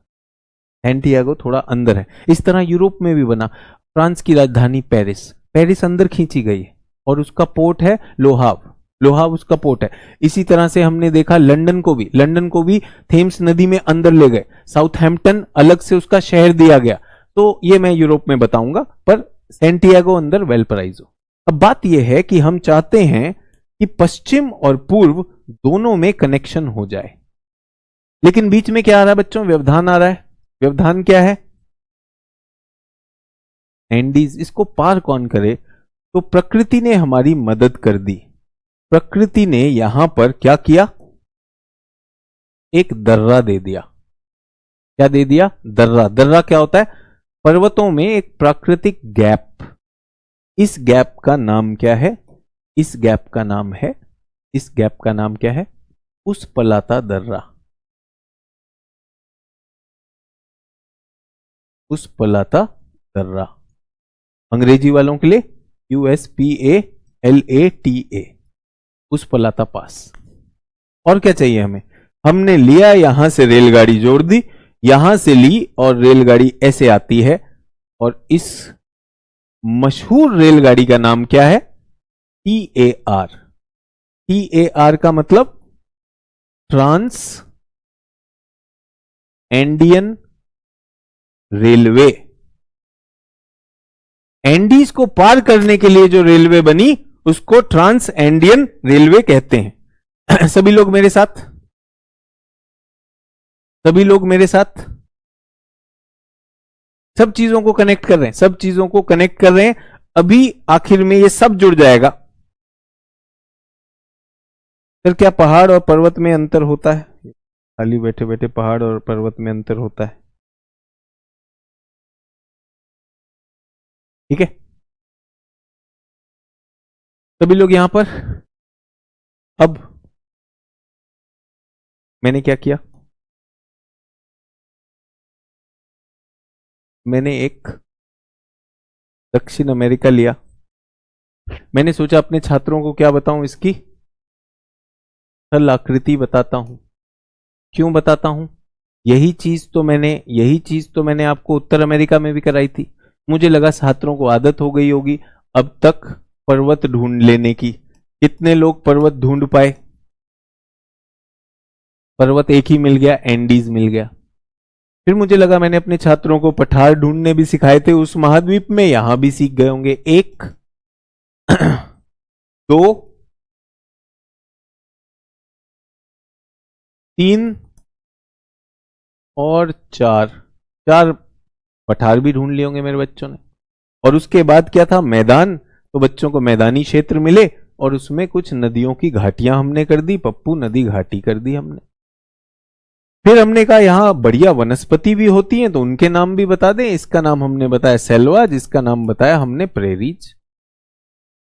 फिर हमने कहा कि नदियों में कुछ वाणिज्यिक कार्यक्रम भी हो रहे हैं तो यहां पे कुछ राजधानियों को जोड़ देते हैं, और राजधानियों को हमने किसी रेलवे लाइन से भी जोड़ दिया, हम ऐसे रेलवे भी बना दिए। हम ये पढ़ाए हैं आज आपको। हम कुछ राजनीतिक बातें भी किए हैं, कुछ यहां पे देश भी बताए हैं, कुछ गुच्छे भी बनाए हैं, उनकी राजधानियों की भी बात की है। अब आप सबसे अनुरोध क्या रहता है, आप सबसे अनुरोध क्या रहता है, क्लास खत्म होती है तो इसी क्रम में चीजों को देखिए। जो लोग देख रहे हैं उनका आत्मविश्वास भी बढ़ रहा होगा, चीजें समझ भी आ रही होंगी, और हर महाद्वीप पर क्या क्या चीजें, वो क्रम दिखाई दे रहा है। और यही क्रम हम किस पे करेंगे, अफ्रीका में भी करने वाले हैं। अब इसमें कोई छात्र मुझे कहता है कि सर जलवायु के बाद वनस्पति करा दो, कराऊंगा, पर पहले ये तो पकड़ में आ जाए, पहले ये तो पकड़ में आ जाए। 2 महाद्वीप हो गए आपके, और संडे तक आपके पास दोनों का पीडीएफ मटेरियल भी आ जाएगा। पीडीएफ प्यासे प्राणियों की आत्मा को शांति देने के लिए वो भी आ जाएगा। साथ में हम स्लाइड भी अपलोड कर देते हैं। सिर्फ आपसे क्या एक अनुरोध रहता है, जो प्रश्न पूछा जाए उस पर काम करो, जो प्रश्न पूछा जाए उस पर काम करो। तो टेस्ट ले लिया जाए, आज का टेस्ट ले लिया जाए। ये सबको समझ में आ गया, धरातलीय बनावट, ठीक है। ब्राजील, ब्राजीलिया, बोलीविया, इनकी कुछ की राजधानी मैंने कराई है, बाकी की राजधानी इतनी हमें अहम नहीं है, बट मैं फिर भी कराऊंगा इन राजधानियों की बात। अभी क्या कर रहा हूं, भौतिक भूगोल, जब इसका मानव भूगोल कराऊंगा तब ज्यादा, क्योंकि राजधानी तो मानव ने बनाई है ना, तब राजधानियों से जुड़ी हुई बातें बताऊंगा।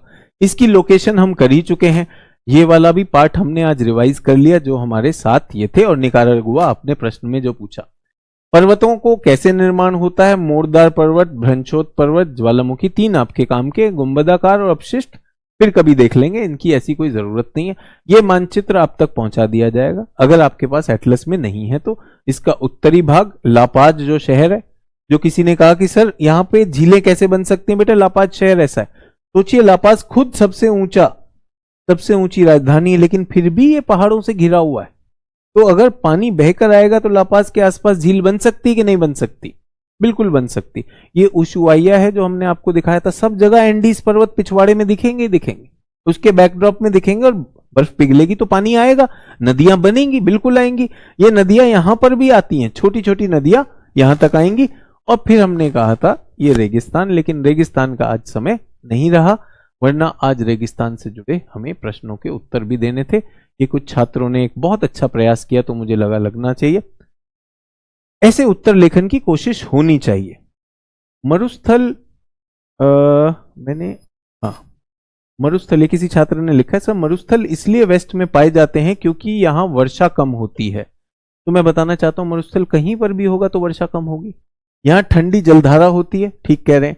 दूसरा कारण यह हो सकता है कि मानव निर्मित गतिविधियां, अगर मानव निर्मित होगा तो कहीं भी हो सकता है, फिर उसको 30 डिग्री नहीं होना पड़ेगा। सर मुझे लगता है कि अंडरग्राउंड वाटर भी कम होगा, और ज्यादा इंडस्ट्री का होना भी एक कारण हो सकता है, नदियां और जल के बदलने का भी कारण हो सकता है।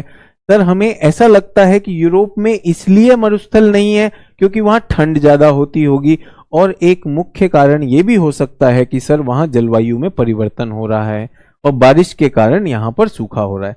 सर आगे आप बताइए, कुछ गलत हो गया हो तो माफी चाहता हूं। तो इस छात्र के लिए और बाकी सभी छात्र के लिए, अगर आप ऐसा काम करते हैं तो आप बिल्कुल माफी मत मांगिए, आप बहुत अच्छा काम कर रहे हैं, आपने बहुत अच्छा काम किया है। बिल्कुल इसी तरह से उत्तर से पहले सोचना चाहिए। हाँ, ये बिंदुओं में गलती है, ये मैं मानता हूं, बट जिसने भी ये काम किया है कांग्रेचुलेशन, और बाकी छात्रों का भी आत्मविश्वास बढ़ाने के लिए कह रहा हूं। हम सब ने स्कूलों में सीखा, प्रश्न पढ़ो, पहले सोचो आपको क्या बिंदु आते हैं, और ये सारे बिंदु लेने लायक नहीं है। तो बेटा आपको माफी मांगने की जरूरत नहीं है, लेकिन आपने जो पहला कदम लिया है बहुत अच्छा कदम लिया है। अब मैं आपको गलती बताना चाहता हूं, इसमें बेटा आपने क्या गलती की है। आपने सोचा है कोई भी कारण जिससे मरुस्थल बन सकते हैं, मानवीय कारण ऑल्सो और प्राकृतिक कारण भी आपने सोचे। ये पहला कदम होता है, इस कदम को कहते हैं ब्रेनस्टॉर्मिंग। बहुत अच्छा है, इसके लिए ताली बजाना चाहूंगा, बहुत अच्छा काम किया बेटा। कई चीजें गलत हो सकती, कोई दिक्कत नहीं, पर हमारा प्रश्न क्या है, हमारा प्रश्न है उत्तरी गोलार्ध, पश्चिमी तट पर प्राकृतिक रूप से क्या होता है। तो ये क्या हुआ, ये जनरल जानकारी हो गई। सही उत्तर क्या है, सही उत्तर केवल 3 बिंदु हैं। उत्तरी, मैंने सबका नाम छुपा दिया ताकि आप लोगों को किसी को ऐसा ना लगे कि सर ने मेरा नाम ले लिया फिर क्या होगा। चिंता मत करिए, मुझे भी पता है कि आप अपने पूरे विश्वास में मुझे लिखते हैं, मैं आपका विश्वास नहीं तोड़ूंगा। उत्तरी गोलार्ध में महाद्वीप के होने के 3 कारण हैं, 3 और केवल 3। पहला, व्यापारिक पवनों की दिशा ये तट से विमुख होती है। दूसरा, ठंडी जलधारा बहती है। और तीसरा, यहां प्रति चक्रवातीय दशा। अब कुछ लोग कहेंगे सर ये हमें समझ नहीं आया, मेरा काम समझाना, आज इसका उत्तर नहीं कर रहा हूं, बस ये दिखाना चाह रहा हूं। जिस छात्र ने ये किया, ये 3 चैट में आया था, मैंने तीनों का स्क्रीनशॉट ले लिया।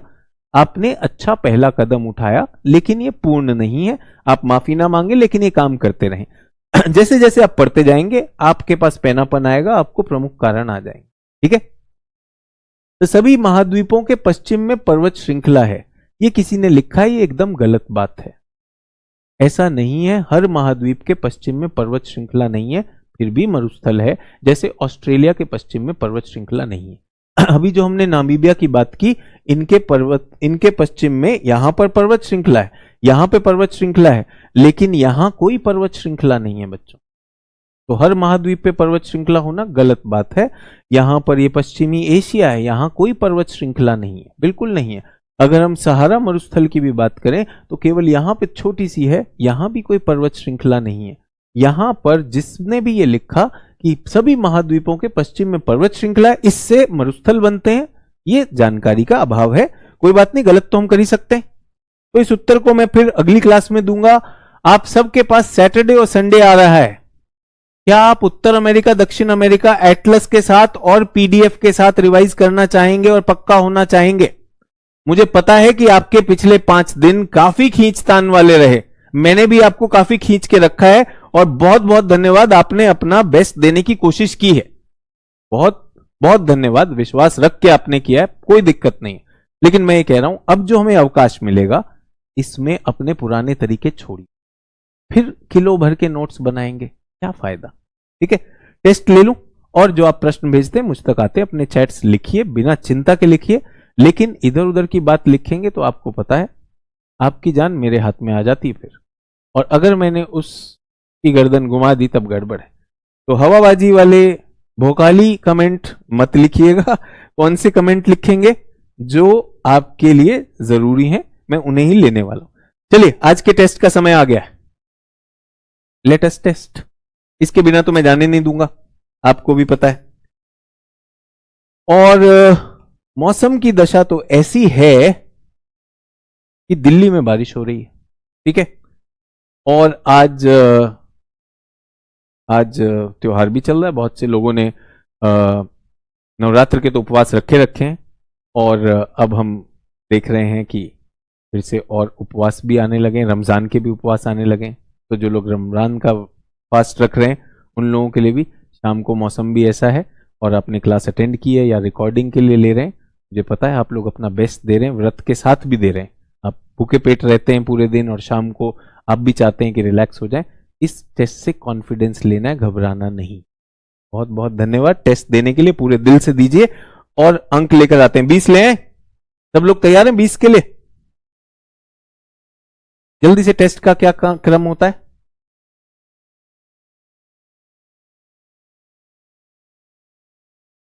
भूखे पेट भजन तो नहीं होता है, जितने भी लोग भूखे पेट चल रहे हैं टेस्ट लेंगे हम बढ़िया सा।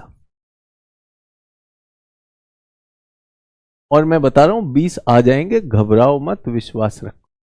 ठीक है, तो पहला बिंदु जल्दी से, टिटिकाका झील।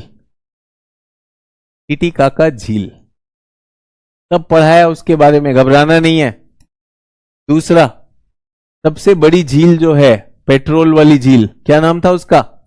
मैराकाइबो झील, मैराकाइबो झील। तीसरा, 3 नदियां है ना, पप्पू नदी, पराना, पराग्वे, युरुग्वे, तो उनकी जो मुंह जब जुड़ जाता है तो कौन सी नदी बनती है? रियो डी ला प्लाटा। तीनों जब मिल जाती हैं, तीनों जब मिल जाती हैं, रियो डी ला प्लाटा। ठीक है। अच्छा, एक वन क्षेत्र है जो फेफड़े हुआ करता था, उसके साथ काफी तबाही चल रही है। सेलवाज, सेलवाज वन, सेलवाज वन दे दीजिए, मुझे पैम्पास दे दीजिए। मैंने पैम्पास ही कहा था ना, प्रेरी तो नहीं कहा था। मैंने पैम्पास घास क्षेत्र ही कहा था ना। अगर मैंने प्रेरी कहा हो तो काट दीजिएगा, प्रेरी तो उत्तर अमेरिका में था। 6 नंबर, एक ऐसा दर्रा जिसने पश्चिम से पूर्व को जोड़ने में मदद की, उस पलाता दर्रा, उस पलाता दर्रा।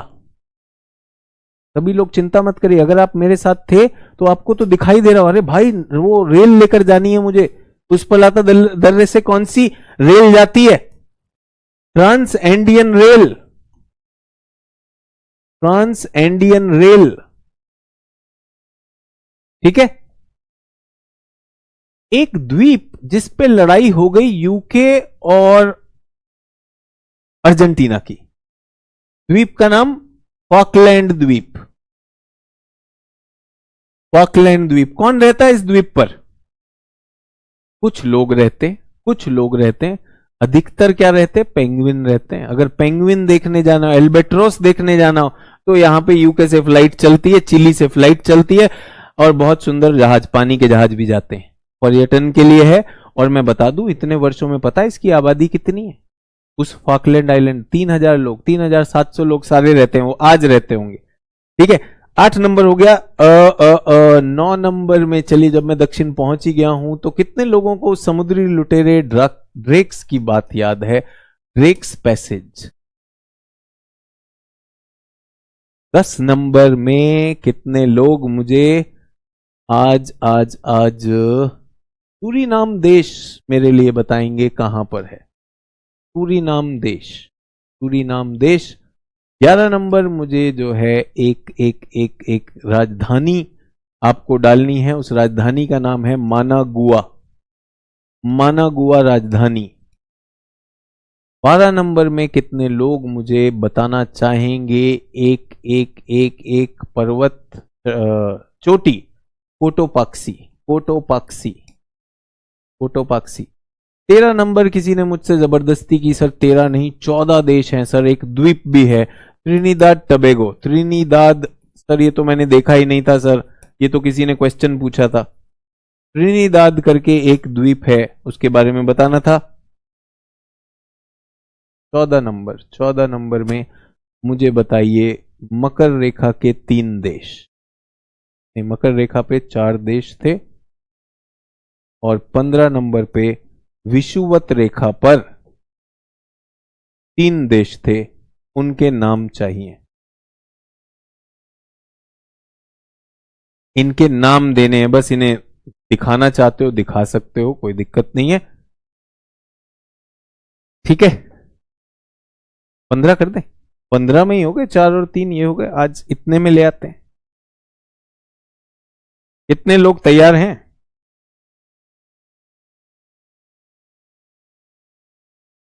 कितने लोगों को आज 15/15 मिल रहे हैं? और विश्वास करिए, आपने सिर्फ यही देखे नहीं है, इसके अंदर का भूगोल भी समझा है। केवल जानकारी नहीं दी, इसके अंदर का भूगोल भी समझा है। कहां मैदान होंगे, कहां पर्वत होंगे, कहां पठार होंगे। उत्तर अमेरिका में कहां मैदान होंगे, कहां पर्वत होंगे, कहां पठार होंगे, किस तरह के नूतन वलित पर्वत, किस तरह के पुरातन वलित पर्वत, कहां चोटियां हैं, किस तरह से प्लेटें आपस में टकरा रही हैं, किस तरह से पर्वतों का निर्माण होता है। बहुत सी चीजें सीखी हैं आपने पिछली 5 क्लास में, और मैं जानता हूं कि मैंने अपने बौद्धिक क्षमता को आपको काफी खींचा है, और आप लोगों ने मुझ पर बहुत विश्वास दिखाया है, मुझे बहुत कुछ खींचने का अवसर भी दिया है। बहुत बहुत धन्यवाद। मुझे और खींचना है, परेशान नहीं कर रहा हूं आपको, और खींचना है। आपका सपना मेरा भी सपना है। मैंने पहले दिन कहा था मुझे लालच है इस चीज का, आप सर्वोच्च रैंक्स में जाएंगे, और अगर मैं नहीं खींचूं तो फिर कौन खींचे? तो उसके लिए थोड़ी सी क्षमा। अगर आपको मैं थोड़ा आपके कंफर्ट जोन से बाहर लाता हूं, आपके तरीकों के परे मैं आपको खींचता हूं। मुझे पता है आपके तरीकों में केवल जानकारी सम्मिलित है, मैं थोड़े से कॉन्सेप्ट भी करता हूं, थोड़ा तेजी भी रखता हूं जो आपके दिमाग को चैलेंज करता है। देखिए, अगर तेजी नहीं रखूंगा ना, आप बोर हो जाएंगे, डल हो जाएंगे, दिमाग की रिसेप्टिविटी कम हो जाएगी। मनोविज्ञान से चलता हूं, उतना खींचता हूं। आप सब मुझे पता है मेरे साथी हैं उसमें, और हम लोग इसमें आपको गैप भी देते हैं, 2 दिन का गैप है, फिर रिवाइज करेंगे। हमारी जो वेबसाइट है केजीएस वाली, उसी केजीएस वेबसाइट पर प्लीज अपने क्वेश्चन आप डाल दीजिए, नहीं तो इसी चैट में डाल दीजिए, मेरे कोऑर्डिनेटर्स और मैं खुद देख लेंगे। मजे से डालिए जो आपके डाउट हैं। और पीडीएफ प्रेमी, पीडीएफ प्यासे प्राणी, पीपीपी, आप लोगों के लिए पीडीएफ भी आ जाएगा। और जो एटलस में अभी तक नहीं लिख रहे कि एटलस तो मैं दहेज में ही ले जाऊंगा, एटलस में नहीं लिखूंगा, वो थोड़ा पाप कर लो, ठीक है। तो बहुत बहुत धन्यवाद। एंड मुझे पता है आपका कॉन्फिडेंस बढ़ा होगा। अभी मेरे पास एनसीईआरटी नहीं है, इसकी थोड़ी एक समस्या है विश्व भूगोल की। अब एनसीईआरटी नहीं आती है, पहले आती थी। जो पुरानी, जो मैंने बताया प्रोफेसर कुरैशी के टाइम में जो एनसीईआरटीज थी, पुरानी एनसीईआरटी 6ठी और 7वीं में दिया हुआ है, जिसमें कोटोपाक्सी बताते हैं, लेकिन वो एनसीईआरटी 1970 के दशक की लिखी हुई। अगर आपके पास पुरानी एनसीईआरटी है तो आप यूज कर सकते हैं, अन्यथा मुझ पर विश्वास रखिए। मैं बहुत सी चीजें आपको परीक्षा से जुड़ी हुई और उसके आगे की दी हुई सारी चीजें लेकर आने वाला, ठीक है। तो बहुत बहुत धन्यवाद। एंड दोनों त्योहारों की आपको बहुत बहुत शुभकामनाएं, नवरात्रि की भी और रमजान की भी। अपना खूब ख्याल रखें, अपने परिवार का खूब ख्याल रखें, एंड सब जगह खुशियां फैलाएं, और साथ ही साथ ज्ञान को भी अपने अंदर आने दें। बहुत बहुत धन्यवाद, and it was a pleasure. Good night, जय हिंद। मंडे को मिलेंगे।